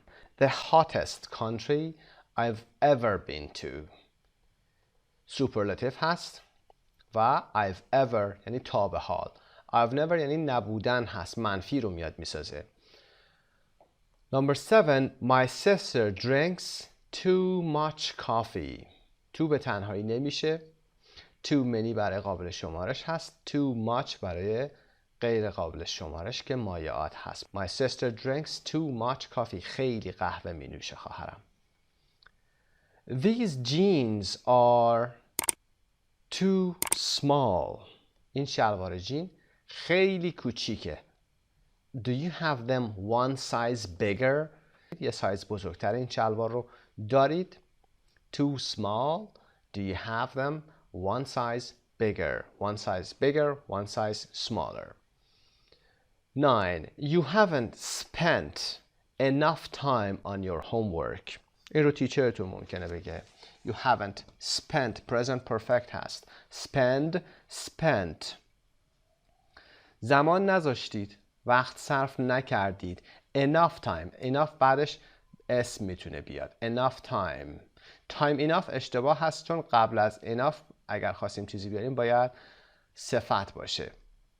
مثل hot enough, cold enough. پس به اندازه کافی وقت روی تمرین خونتون نذاشتید. تکلیف خونتون نذاشتید. Number 10. They're playing really badly. اونا واقعا دارن بد بازی میکنن. Badly adverb هست، قید هست، داره در مورد playing صحبت میکنه. چطور playing میکنن؟ واقعا به شکل بدی دارن بازی میکنن. They won't win the game. اونها بازی رو نخواهند برد. از شکل بازی کردن اونها ما داریم prediction میکنیم و میگیم آنها بازی رو نخواهند برد. They will not win و یا they won't win. want که خواستن هست. want to win هم نداریم. ما بعد از مدال دیگه to نمیاریم. 11. My exam is today. امروز امتحان منه یا امروز امتحان دارم. و بی میگه Don't worry, you'll pass. نگران نباش. تو قبول میشی. You will pass. داره پیش بینی میکنه و پیشگویی میکنه و بهش میگه که نگران نباشه. قبول میشی. You pass که به صورت کلی هست حاله و نمیتونه اینطور باشه و you're passing که داری برنده میشی یا داری قبول میشی هست. این هم اشتباهه. 12. It's cold in here. و بی میگه I'll close the window. I'll close the window. اینجا سرده و بی میگه من پنجره رو میبندم. داره آفر میکنه، پیشنهاد میکنه یک کاری رو انجام بده. Number 13. They met for the first time when they were living in Istanbul. اونا اولین بار وقتی که در استانبول زندگی میکردن همدیگر رو دیدن. They were living. They are living که در حال حاضر هست. اما این کار در گذشته انجام شده. They was living هم که نداریم چون باید فعل to be were رو باید they بیاریم. Number 14. Have you ever been to the US? آیا تا به حال به ایالات متحده رفتی؟ Yes, I went to New York last year. بله، من سال گذشته به نیویورک رفتم. I was going یعنی داشتم میرفتم. I've been to New York last year. چون زمان رو آوردیم با I've been نمیتونیم بگیم. زمان گذشته مشخص با فعل گذشته ساده past simple که finish action هست باید بیاد. I went to New York last year. Number 15. A و B صحبت میکنن. Is she working today? Is she working today? یعنی امروز کار میکنه اون خانم یا امروز سر کاره. No, she is on vacation. نه، امروز تعطیله. سر کار نیست. She is not working. میریم vocab. وبسایت مجموعه زبان ایرانی. Circle the right verb or phrase. فعل یا عبارت صحیح رو دورش رو circle کنید. Number 1. I waste a lot of time playing games on my phone. I waste. برای انجام بازی روی موبایلم وقت زیادی رو تلف میکنم. I waste. I lose یعنی از دست دادن هست. برای این منظور ما باید I waste رو بیاریم. تلف کردن هست. Number 2. We spend a lot of time sitting in our cars every day. We spend. هر روزه زمان زیادی رو برای نشستن توی ماشینمون صرف میکنیم. We spend. میپردازیم، صرف میکنیم. We spend. معادلش اینجا waste هم میتونیم بگیم. We waste a lot of time sitting in our cars every day. اما we take نمیگیم. We take اشتباه هست. Number 3. Can you lend me $50? میتونی $50 به من قرض بدی. Can you lend me? We lend someone. به کسی قرض میدیم. We borrow from someone. borrow قرض گرفتن. lend قرض دادنه. I'm leaving tonight and I'm coming back on Friday. امشب دارم میرم. leaving یعنی ترک میکنم. دارم میرم و روز جمعه برمیگردم. I'm coming back. coming back اینجا برگشت به مکان اول to the first place. اینجا I'm leaving و I'm coming هم که present continuous هست قصد رو داره نشون میده. Number 5. This is Ben. He is teaching me to play the piano. ایشون بن هستن یا این بنه و اون داره به من آموزش پیانو میده. He is teaching me. He is learning یعنی داره یاد میگیره. Learning me نداریم. Part B. Write the opposite verb. فعل متضاد رو میخوایم بنویسیم. Buy, sell. خرید، فروش. Push, pull. فشار دادن، کشیدن یا هل دادن، کشیدن. Remember, forget. به خاطر آوردن، فراموش کردن. Forget فراموش کردن هست. Pass, fail. pass یعنی پاس کردن، قبول شدن. fail با F-A-I-L هست یعنی رد شدن. Teach, learn. درس دادن، درس گرفتن یا یاد گرفتن هست. بریم قسمت بعد. Part C. Write words for the definitions. Definitions رو صحبت کردیم. معنا هست و در این قسمت معنا رو میبینید. باید کلمه رو اینجا بنویسیم. Adjective هست صفت full of people or things. Crowded. در بخش vocab کار کردیم. Crowded یعنی شلوغ، پر از انسان هست، ازدحام یا اشیا هست. Crowded هست. حالا میتونه از ماشین باشه و یا انسان باشه. Crowded. Number 2. Adjective هست again. Opposite of dangerous. Opposite of dangerous is safe. متضاد خطرناک. safe هست که امنه. Number 3. Adjective again. Opposite of quiet for a place. Quiet for a place یعنی مکان ساکت. پس oppositeش میشه noisy. N-O-I-S-Y. Number 4. Adjective and noun opposite of north. متضاد شمال. north میشه south. south. و 5. A building where you can see old things. ساختمونی هست که شما میتونید در اون چیزهای قدیمی رو ببینید. noun هست. با M شروع شده. museum. museum. Number 6. noun هست. The place where a king or queen lives. با P شروع شده و noun هست. palace. palace. قصر هست. Number 7. noun هست. A religious building for Muslims. یک ساختمون مذهبی هست برای مسلمانان. Muslims. mosque. مسجد هست. M-O-S-Q-U-E. Number 8. noun هست. You have 206 of these in your body. 206 تا از اینها در بدنتون دارید که bones هست. در درس گذشته در درس قبلی خوندیم با هم. B-O-N-E-S. bones. استخوان ها. Number 9 is a noun. The organ we use to think.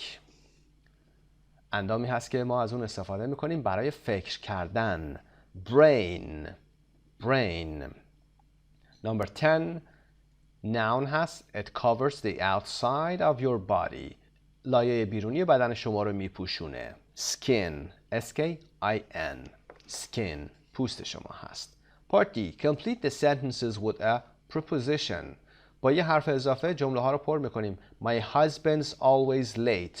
شوهر من همیشه تأخیر داره و دیر میاد. He's never on time for anything. اون هیچ وقت برای هیچ چیزی سر وقت نمیاد. Are you interested in this TV show? آیا به این شوی تلویزیونی علاقه داری؟ Interested in. Number 3. When I was a child, I was afraid of dogs. وقتی بچه بودم از سگان میترسیدم. Afraid of. Number 4. I'd really like to be good at swimming. واقعا دلم میخواد که شنام خوب باشه. Good at. Bad at. Number 5. Eating too many cookies is bad for you. خوردن کلوچه زیاد برات بده. Is bad for you. Is good for you. خوبه برات یا بد هست برات. خب میریم قسمت بعد pronunciation. A. Circle the word with a different sound. Number 1 صدای او هست. اوی کشیده. 2. Lose, polluted, much. Much has the different sound. Like egg, many, healthy, land, and eat. Eat has a different sound. Like clock, lot, box, doctor, won't. Won't has O sound. O, won't. Number 4, owl, like owl, shower, now, towel, and snow. Snow has different sound. Number 5, k, like castle, mosque, active, and receive has a different sound. S, receive. B, underline the stressed syllable. Impatient, patient, impatient. قسمت P, patient. Interesting, قسمت اول, first syllable. Interesting. Invent is a verb, 2-syllable verb, and this one, the vent part or the second part is stressed. Practice, practice, قسمت اول. Decide, قسمت دوم. Decide. Page 51, can you understand this text? A. Read the text once. Does the journalist think music made him run faster? متن رو باید بخونیم و ببینیم که آیا این خبرنگار فکر میکنه که موسیقی کمکش کرد که سریعتر بدوه یا خیر. و part B, read the text again and mark the sentences true or false. متن رو با هم میخونیم و برمیگردیم پاسخ این سوال و سوال قسمت B رو با هم میدیم. Can music really make you run faster? آیا موسیقی میتونه به شما کمک کنه که یا کاری کنه که شما سریعتر بدوید؟ Kostas Karagiorgis, a sports psychologist, calls music sports legal drug. کوستاس کاراگیورکس که یک روانشناس ورزشی هست موسیقی رو دارو یا داروی مخدر قانونی ورزش میدونه. دراگ حالت بار منفی داره در داروها مثل مدیسن نیست. He says that exercising with music can improve athletic performance by 15%. اون میگه که تمرین با موسیقی میتونه اجرای برنامه‌های ورزشی رو تا 15% امپروو کنه، بهبود ببخشه. improve بهبود بخشیدن، بهتر کردن. athletic ورزشی هست. performance هم اجرا by 15% تا 15%. The music must be carefully chosen so that the tempo or beat is synchronized with the exercise you are doing. موسیقی باید به دقت انتخاب بشه. Be carefully chosen. So that تا اینکه the tempo or beat. tempo یا beat که گام و یا همون ریتم موسیقی هست is synchronized. synchronize یعنی همگام شدن. سینکرونایز کردن یعنی همگام کردن، همزمان کردن. همزمان بشه با تمرینی که شما دارید انجام میدید. According to Professor Karagiorgis, music also makes you feel less pain and makes an exercise session less boring and more enjoyable.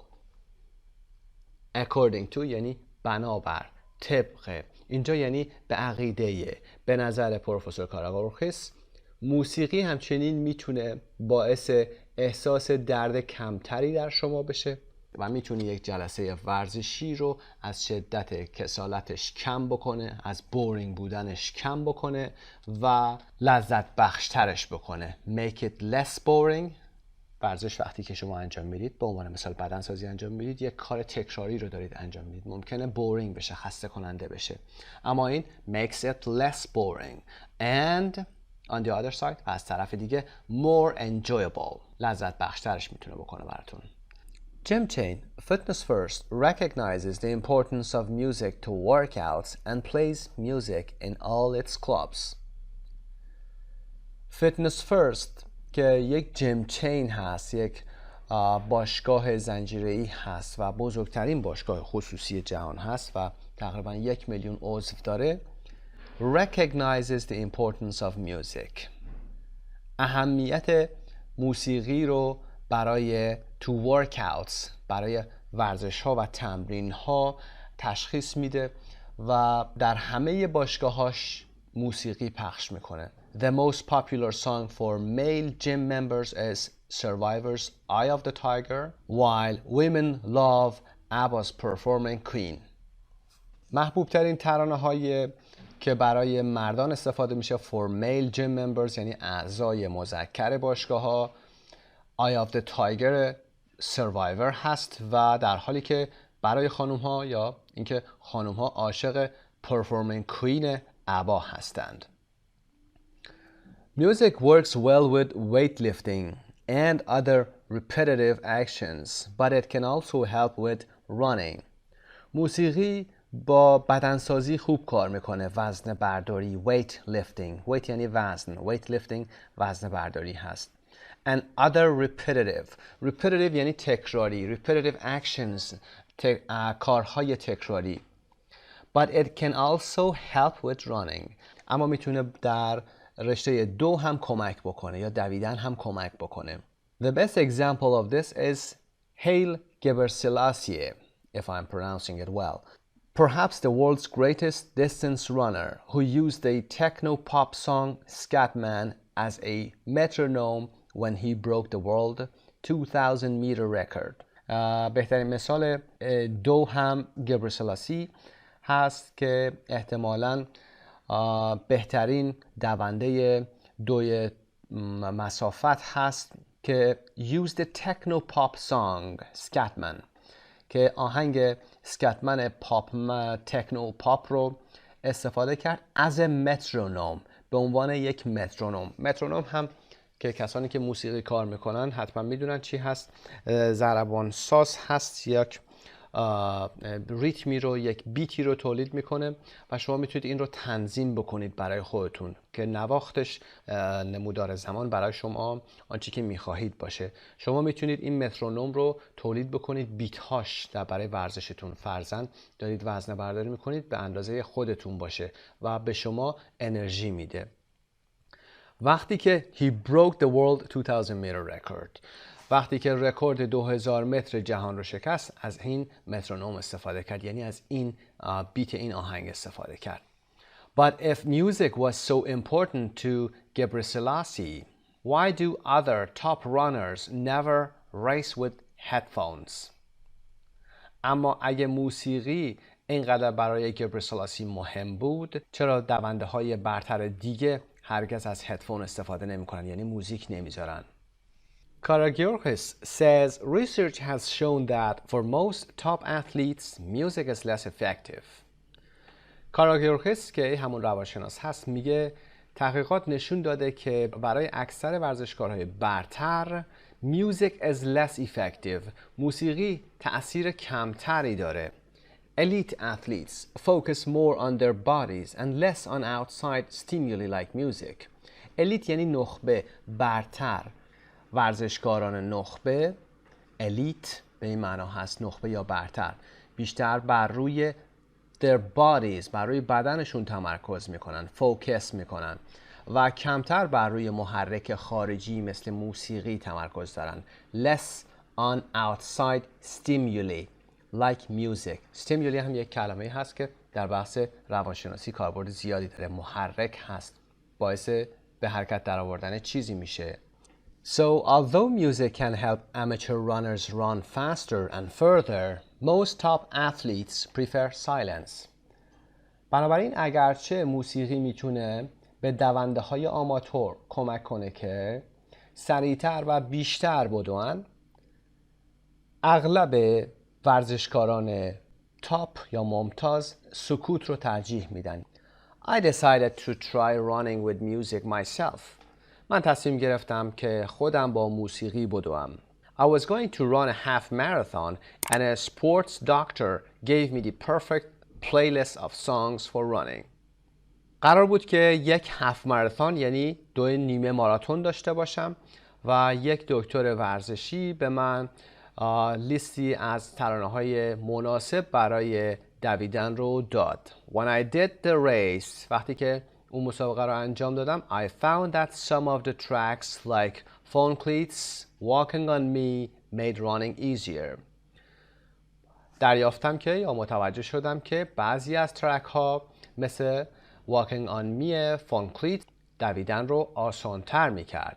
Others made me want to throw away the MP3 player. بقیه‌شون کاری می‌کردن که من MP3 player رو پرت کنم به کناری. Throw away.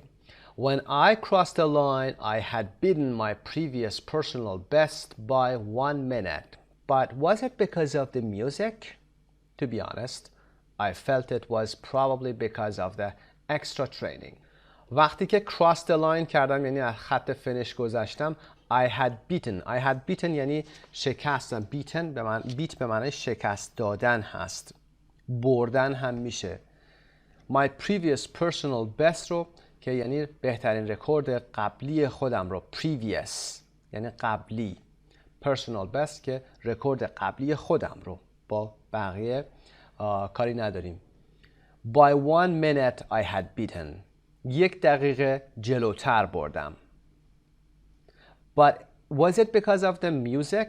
اما آیا این به خاطر موسیقی بود که من تونستم 1 دقیقه رکوردم رو کمتر بکنم؟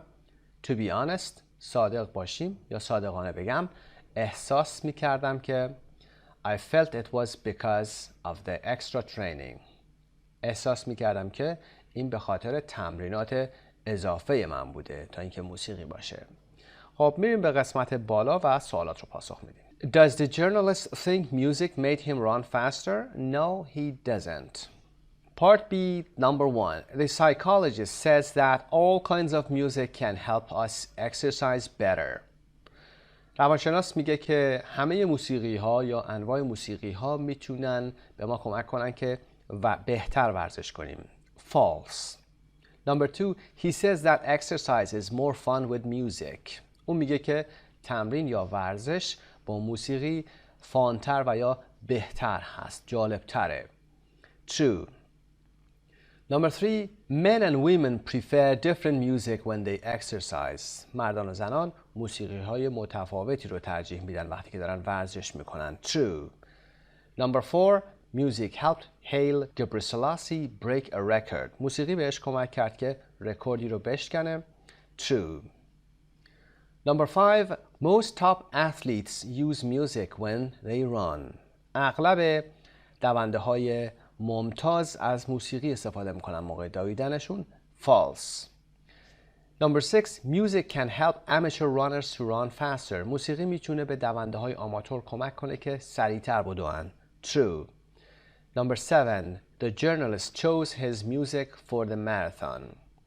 خبرنگار موسیقی خودش رو برای ماراتون انتخاب کرد. False. Number 8, all the songs helped him run faster. همه آهنگ ها کمکش کرد که سریعتر بدوئن که این هم false هست. See, look at the highlighted words or phrases in the text. Guess their meaning from the context. Check with your teacher or with a dictionary که این قسمت رو با هم انجام دادیم. یه دور مرور میکنیم. improve یعنی بهبود بخشیدن. according to یعنی طبق یا اینجا به نظر. و chain اینجا به معنای chain به معنای زنجیر هست.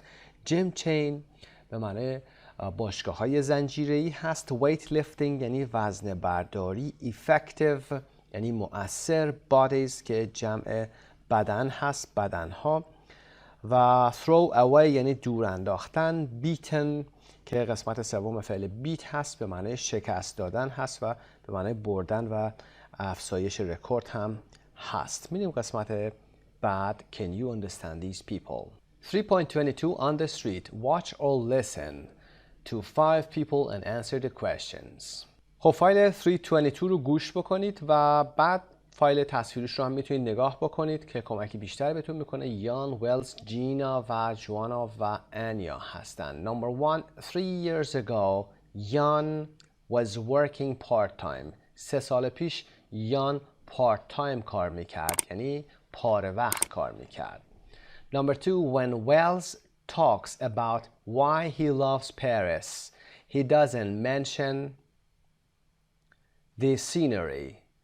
وقتی که ویلز در مورد این صحبت میکنه که چرا از پاریس خوشش میاد یا عاشق پاریسه، این به سینری اشاره نمیکنه. سینری یعنی منظره اشاره نمیکنه. He mentioned architecture, the layout and culture. در مورد architecture یعنی معماری صحبت میکنه، culture صحبت میکنه، layout هم که در مورد صحبت میکنه که layout همون plan هست، اما the scenery یعنی منظره صحبتی نمیکنه. Number 3. Gina eats too much junk food.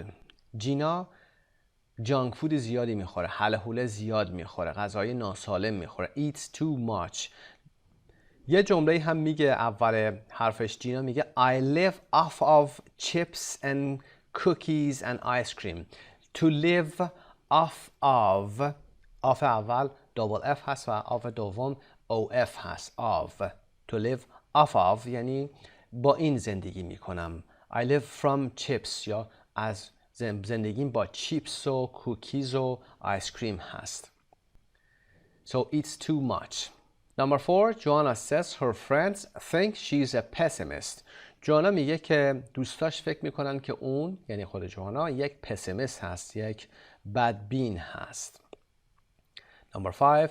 Anya often has bad dreams. آنیا اغلب رویاهای بدی داره. When she's having problems at work. وقتی که مشکل داره سر کار، دریم های بدی هم داره و میگه I have recurring dreams about being chased usually.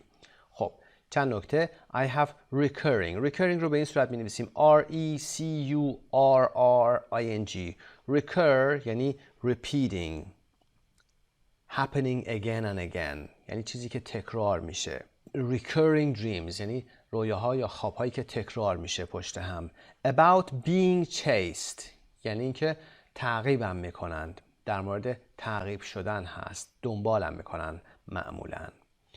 و میریم قسمت پایین. Can you say this in English? Can you say this in English? Do the task with a partner. Check the box if you can do them. اگر میتونید این کارا رو انجام بدید چک بذارید. Number 1. Can you compare two members of your family using adjectives and adverbs? آیا میتونید با استفاده از صفت و یا قید دو نفر از اعضای خانواده‌تون رو با هم مقایسه بکنید. For example بگید he is taller than, she is smaller than, he is older than و غیره. Or he speaks slower و یا از رو بیایید استفاده بکنید ساختارش رو. Number 2. Can you talk about your town using 4 superlatives, the biggest, the best, etc. میتونید در مورد شهرتون با استفاده از superlative صحبت بکنید. My town has the biggest, for example, monuments, has the best museums. و 3. Can you talk about your diet using enough or not enough and too much or too many? میتونید در مورد رژیم غذاییتون صحبت بکنید و بگید که for example I eat too much ice cream, I eat too many biscuits به این شکل. و number 4. Can you make 3 predictions about the future using will or won't? میتونید با استفاده از will و won't در مورد آینده predictionی داشته باشید و بگید it'll rain for example, it won't rain tomorrow. Number 5. Can you make a promise, an offer and a decision using will or won't? میتونید این سه حالت will رو هم استفاده کنید و یه پرامیسی بدید، قول بدید. For example, I will pay you back. پولتون رو برمیگردونم. Make an offer for example, I'll help you. به یکی که داره بارش رو حمل میکنه بگید I'll help you، کمکتون میکنم. و یه decision، تصمیمی رو بخواید بگیرید. I will have for example strawberry. I will have تصمیمی بیایید بگیرید. خسته نباشید. درس 5 و 6 رو با هم به پایان رسوندیم. نیمه اول این کتاب به پایان رسید. تا نیمه بعد که در کنارتون خواهم بود، آرزوی موفقیت و سلامتی روزافزون براتون دارم. به نام خدا. گرامر بانک یونیت 6 6A will or won't predictions. در قسمت A و B یونیت 6 در مورد فعل مودال will صحبت میکنیم. فعل وجهی کمکی هست. این فعل کمکی میتونه برای پیشگویی کردن مثل going to استفاده بشه، میتونه برای بیان تصمیم لحظه‌ای، برای پیشنهاد یا کمک هست و یا اینکه برای قول دادن هم استفاده بشه. در باکس سفید I'm seeing Jane at 6. جین رو ساعت 6 میخوام ببینم. I'm seeing Jane at 6. At 6 وقتی میگیم یعنی ساعت 6. پس ساعت بعدی هست. ساعتی هست که هنوز نیامده. و این ساختار present continuous هم نشون میده که ما قراری یا پلانی داریم. I'm seeing Jane at 6. و B میگه she'll be late. She'll be late. اون دیر میاد یا دیر خواهد کرد. She'll be. She will be هست کوتاه شده. و the movies in French. فیلم به زبون فرانسوی هست. We won't understand anything. ما هیچ چیز رو متوجه نخواهیم شد. Won't, will not. It's a great book. کتاب عالی هست. و ادامه میده I'm sure you'll like it. I'm sure you will like it. مطمئنم که ازش خوشت خواهد آمد. همه اینا دارم prediction میکنم. I don't think it'll rain tomorrow. فکر نمی کنم فردا بارون بیاد. I don't think it'll rain tomorrow. فکر نمی کنم فردا بارون بیاد. از شرایط هوا نگاه میکنه و این رو میگه. در قسمت جدول پایین هم ببینیم همه ضمایر با فعل کمکی will ساخته میشن. I, you, he, she, it, we, they یعنی فرقی نداره. will be late که حالت کوتاه شدهش هم به این شکل هست. من تأخیر خواهم داشت، تو تأخیر خواهی داشت و غیره. حالت منفیش رو هم در باکس مجاورش آورده. I won't be late, you won't be late که حالت کوتاه شده will not be late هست. بقیه ضمایر هم همینطور با won't منفی میشن. در قسمت question will I be late invert رو انجام دادیم. I will be late شده will I be late, will you be late شما دیر خواهید کرد، اون دیر میاد و غیره. short answer پازیتیومون به چه شکل خواهد بود؟ yes I will, yes you will, yes he will به این شکل. و short answer نگاتیومون هم no you won't, no I won't, no she won't و فرقی هم نداره. برای تمام ضمایر به یک شکل هست. بریم برای رولزش. We often use will or won't plus base form for future predictions. That is, to say things we think, guess, or know about the future. اغلب از ساختار will و یا won't که منفیش هست به علاوه base form فعل برای پیشگویی هایی که داریم، برای پیشبینی هایی که برای آینده داریم استفاده میکنیم. به این معنا که چیزهایی رو که فکر میکنیم، حدس میزنیم یا در مورد آینده میدونیم رو از این ساختار استفاده میکنیم و میگیم. همینطور که در باکس سفید دیدیم. We often use I think or I don't think plus will. اغلب هم از این ساختار استفاده میکنیم. در درس هم گفتیم وقتی هم که چیزی رو فکر میکنیم اتفاق میفته میگیم I think it will. یعنی هر دو تا فعلمون مثبت هست. وقتی هم میخوایم بگیم چیزی اتفاق نمیفته رو به این شکل در انگلیسی میگیم I don't think it will و ادامه جمله. مثلا I don't think it will rain. فکر نمی کنم بارون بیاد. فکر میکنم و فکر نمی کنم داریم و will رو در قسمت دوم معمولا منفی نمی کنیم. مثال آورده در پایین I think he'll fail the exam. فکر میکنم که از امتحان رد میشه. He'll fail the exam. He will fail the exam بوده. و منفیش رو میگه I don't think he will pass the exam. I don't think he'll pass the exam. به این معنی که فکر نمی کنم امتحان رو قبول بشه یا فکر می کنم امتحان رو قبول نمیشه. به فارسی هر دوتاشون امکانش هست. اما در انگلیسی ما فعل اول رو اینجا منفی می کنیم. و be going to for predictions. با be going to آشنا هستید، قبلا کار کردیم. We can also use be going to predict something you know or can see is going to happen. See 3a, for example. Look at the clouds. It's going to rain. در یونیت 3 پارت A این موضوع رو باش آشنا شدیم. از ساختار be going to برای پیش بینی کردن چیزی که میبینید داره اتفاق میفته میتونید استفاده بکنید. مثل زمانی که به ابرها نگاه میکنید و از روی اون نتیجه میگیرید که قرار بارون بیاد. Look at the clouds. به ابرها نگاه کن. به نظرم قراره که بارون بیاد. It's going to rain. و they're playing very well. اونا دارن خوب بازی میکنن. خب بازی تیم رو نگاه میکنید و میگید they're playing very well. I'm sure they're going to win. مطمئنم که اونا برنده خواهند شد. اینم از پردیکشن ساختار be going to. میریم قسمت 6b.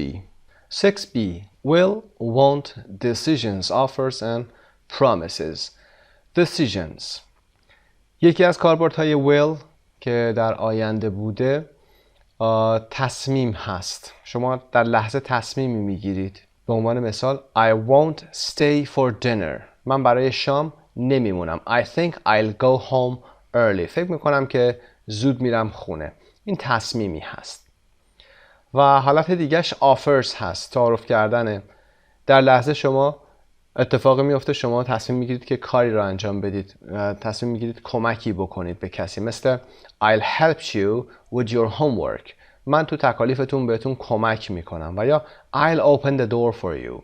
میبینید کسی باری دستش هست و داره به سمت در میره و میگید I'll open the door for you. I will carry the bags for you.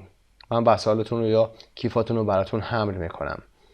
و promises I will always love you. من همیشه دوستت خواهم داشت. یا I won't tell anyone. کسی به شما یه سیکرتی رو میگه و شما میگید من به کسی نخواهم گفت. Decisions تصمیمات هست. برای بیان تصمیم از will و want استفاده کردیم. Offer هست که شما تعارف میکنید، پیشنهاد میکنید به کسی کاری رو انجام بدید. و promise هست که قول میدید برای انجام کاری. Use will or want plus base form for making decisions, offering and promising که نمونه هاش رو دیدیم. و مثال دیگه هم آورده I'll help you with those bags. برای حمل اون کیفا کمکتون خواهم کرد. Not I help you. این به صورت کلی هست. حال ساده هست. و in question sentences with I and we, shall and not will is sometimes used to offer to do something or to make a suggestion. But this is not a common use. Shall we go for a walk? در جمله های سوالی برای ضمایر I و we که first singular هست و first plural هست گاهی وقتا به جای will از shall استفاده میکنیم که بخوایم چیزی رو پیشنهاد بدیم یا تعارفی بکنیم برای کاری. اما این کاربرد رایجش نیست. مثلا shall we go for a walk؟ بریم برای پیاده روی. یا مثالای دیگهش میتونه باشه shall I open the window؟ میخواید من پنجره رو باز کنم؟ و یا یه سجشنی داشته باشیم shall we get a taxi؟ میخواید یه تاکسی بگیریم؟ اینا اصولاً بریتیش هست وقتی که با shall استفاده میشه. shall رو در گذشته معمولاً استفاده زیادی داشته مخصوصاً برای به جای will و میگفتن I shall go، we shall go به این صورت، ولی الان دیگه will استفاده میشه. خب میریم قسمت پایین 6C. وبسایت مجموعه زبان ایرانیان. 6C Review of verb forms present, past and future. در ستون اول tense رو داریم که زمان رو نشون میده و در ستون دوم exampleش هست و use که کاربردش هست. مرور کلی بر تمام این زمان ها هست. Simple present حال ساده. I live downtown. She doesn't smoke. من در مرکز شهر زندگی میکنم. اون سیگار نمیکشه. کاربردش things that happen always or usually. چیزایی که معمولا اتفاق میافتن رو، یعنی تقریبا همیشه اتفاق میافتن، یه فکتی هستن، در طول زندگیمون همیشه درست هست رو از present simple استفاده میکنیم یا simple present استفاده میکنیم. مثل I work in a bank یه چیز تکراری هست. I live downtown من در مرکز شهر زندگی میکنم. Present continuous he is looking for a new job. یا I'm leaving tomorrow. He is looking for a new job یعنی دنبال یه شغل جدید میگرده. Things that are happening now or in the near future. چیزایی که الان دارن اتفاق میافتن و یا در آینده نزدیک اتفاق میافتن. I'm leaving tomorrow things that we have arranged for the future. بعضی وقتا برای آینده نزدیکمون یه سری برنامه ریزی هایی داریم. برای گفتن اون هم از present continuous استفاده میکنیم. مثل فردا دارم میرم. I'm leaving tomorrow. یعنی برنامه دارم که فردا اینجا رو ترک بکنم. I'm seeing him tomorrow. فردا اونو میبینم. Simple past گذشته ساده هست. We saw a good movie last night. دیشب یه فیلم خوب دیدیم. و یا We didn't do anything yesterday. دیروز هیچ کاری انجام ندادیم. Finished actions in the past. فعالیت تمام شده در گذشته هست. I saw a good movie last night. با time expression last night هم اومده. و we و یا I و یا she didn't do anything yesterday. دیروز زمان گذشته هست و با اون هم فعل simple past رو میاریم. finished actions هست. ما هیچ کاری انجام ندادیم و یا ما دیدیم. past continuous گذشته استمراری. He was working in Chiang Mai. و what were you doing at 7 o'clock که جمله دوم سوالی هست با WH اومده. اون در چیانگ مای کار میکرده و ساعت 7 داشتی چی کار میکردی؟ Actions that were in progress at a past time. فعالیت هایی که در یک زمان گذشته در حال تداوم بودن، یعنی در حال انجام گرفتن بودن. مثل کار کردن، داشته کار میکرده تو چیانگ مای. Be going to plus base form. I'm going to see Tom tonight. ساختار be going to گفتیم برای future plans استفاده میشه. امشب قصد دارم که تام رو ببینم. و look, it's going to rain. نگاه کن. میخواد بارون بیاد. Predictions when we know or can see what's going to happen. وقتی که میدونیم کاری میخواد اتفاق بیفته و یا میتونیم ببینیم که چه چیزی قرار اتفاق بیفته.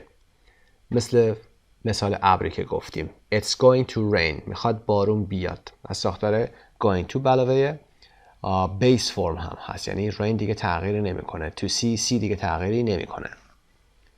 و ساختار will or won't plus base form. You will love New York. از نیویورک خوشت خواهد آمد. Predictions داره میکنه. پیشگویی میکنه. پیش بینی میکنه. حدس میزنه که اینطور باشه. و I'll call her later. بعداً بهش زنگ خواهم زد. Instant decisions. تصمیم گرفته تو همین لحظه. زنگ زده. تلفن رو نمیخواد جواب بده. I'll call her later. I'll call you later. بعداً بهت زنگ میزنم. و میخواد آفر بکنه. تعارفی میکنه. I'll help you. بار در دست دوستش میفته و میگه من بهت کمک میکنم. I'll help you. و I'll pay you back tomorrow. promise داره میکنه. فردا بهت برمیگردونم پول رو. و present perfect. I finished the book. حال کامل هست. من کتابو تمام کردم. Recently finished actions we don't say when. فعالیت هایی که اخیراً به پایان رسیدن نمیگیم هم کی. I finished the book.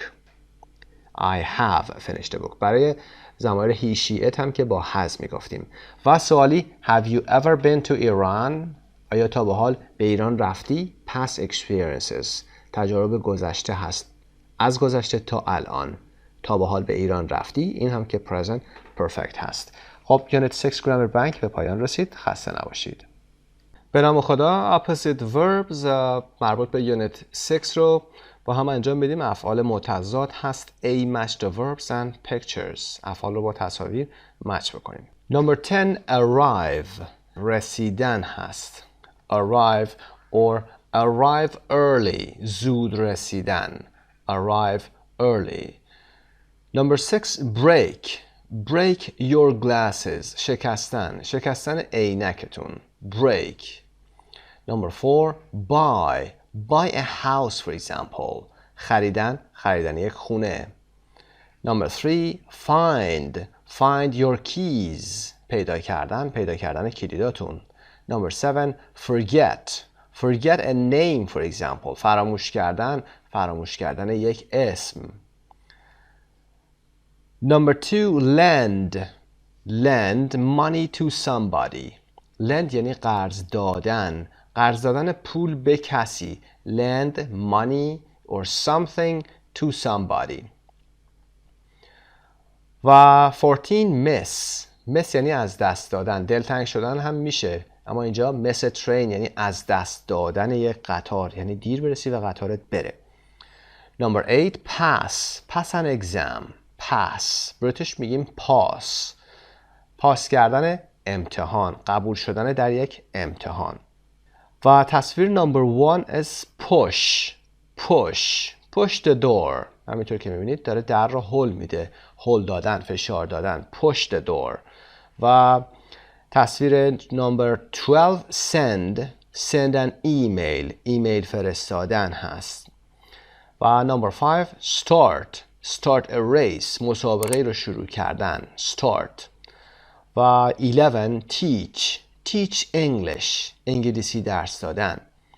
teach به معنای درس دادن، آموزش دادن هست. Number 9 turn on the TV for example. turn on روشن کردن، turn on. و 13 win یعنی برنده شدن، win a game بازی رو برنده شدن. B find the opposite verbs in the list, write them in the opposite column. افعال اپوزیت یا متضاد رو در لیست یا فهرست پایین پیدا بکنید و اونها رو در ستون اپوزیت بیاید بنویسید. میریم قسمت پایین کار میکنیم و بعد میایم بالا اونها رو قرار میدیم. وبسایت مجموعه زبان ایرانیان. borrow means قرض گرفتن. borrow from somebody. از کسی قرض میگیریم. we lend to someone, we borrow from someone. catch گرفتن هست. fail رد شدن. fix و repair به معنای تعمیر کردن. get و receive یعنی دریافت کردن. learn به معنای یاد گرفتن. leave ترک کردن. lose دو تا معنا داره، یکی به معنای باختن در اینجا و یکی دیگه هم به معنای از دست دادن و گم کردن هست. pull به معنای کشیدن هست به سمت خودتون چیزی رو. remember به خاطر آوردن. sell فروختن. stop finish به معنای تمام کردن و به پایان رسوندن هست. و turn off خاموش کردن. بریم قسمت بالا در جدول هم اونا رو ببینیم. arrive leave. break fix or repair. buy sell. find lose. forget remember. lend borrow. miss catch به معنای گرفتن اتوبوس هست. I catch the bus every day. و pass به معنای قبول شدن. fail اپوزیتش هست. push pull فشار دادن، هل دادن و pull به معنای کشیدن. send که اپوزیتش get و receive هست، هر دو درست هست. start stop finish. teach learn. teach به معنای درس دادن، learn به معنای یاد گرفتن و درس گرفتن هست. turn on turn off. win lose. find هم میشه lose متضادش و win هم میشه lose. find پیدا کردن، lose گم کردن. win برنده شدن، lose باختن هست، بازی رو نبردن هست. میتونید در قسمت پایین هم 3.2 listen and check بکنید. cover the verbs and look at the pictures. remember the verbs and their opposites. حتما این کار رو انجام بدید، تمرین بکنید. اگر میتونید تلاش داشته باشید که حداقل 80% از این افعال رو با جملات انگلیسی خودتون هم بیان کنید. موفق باشید.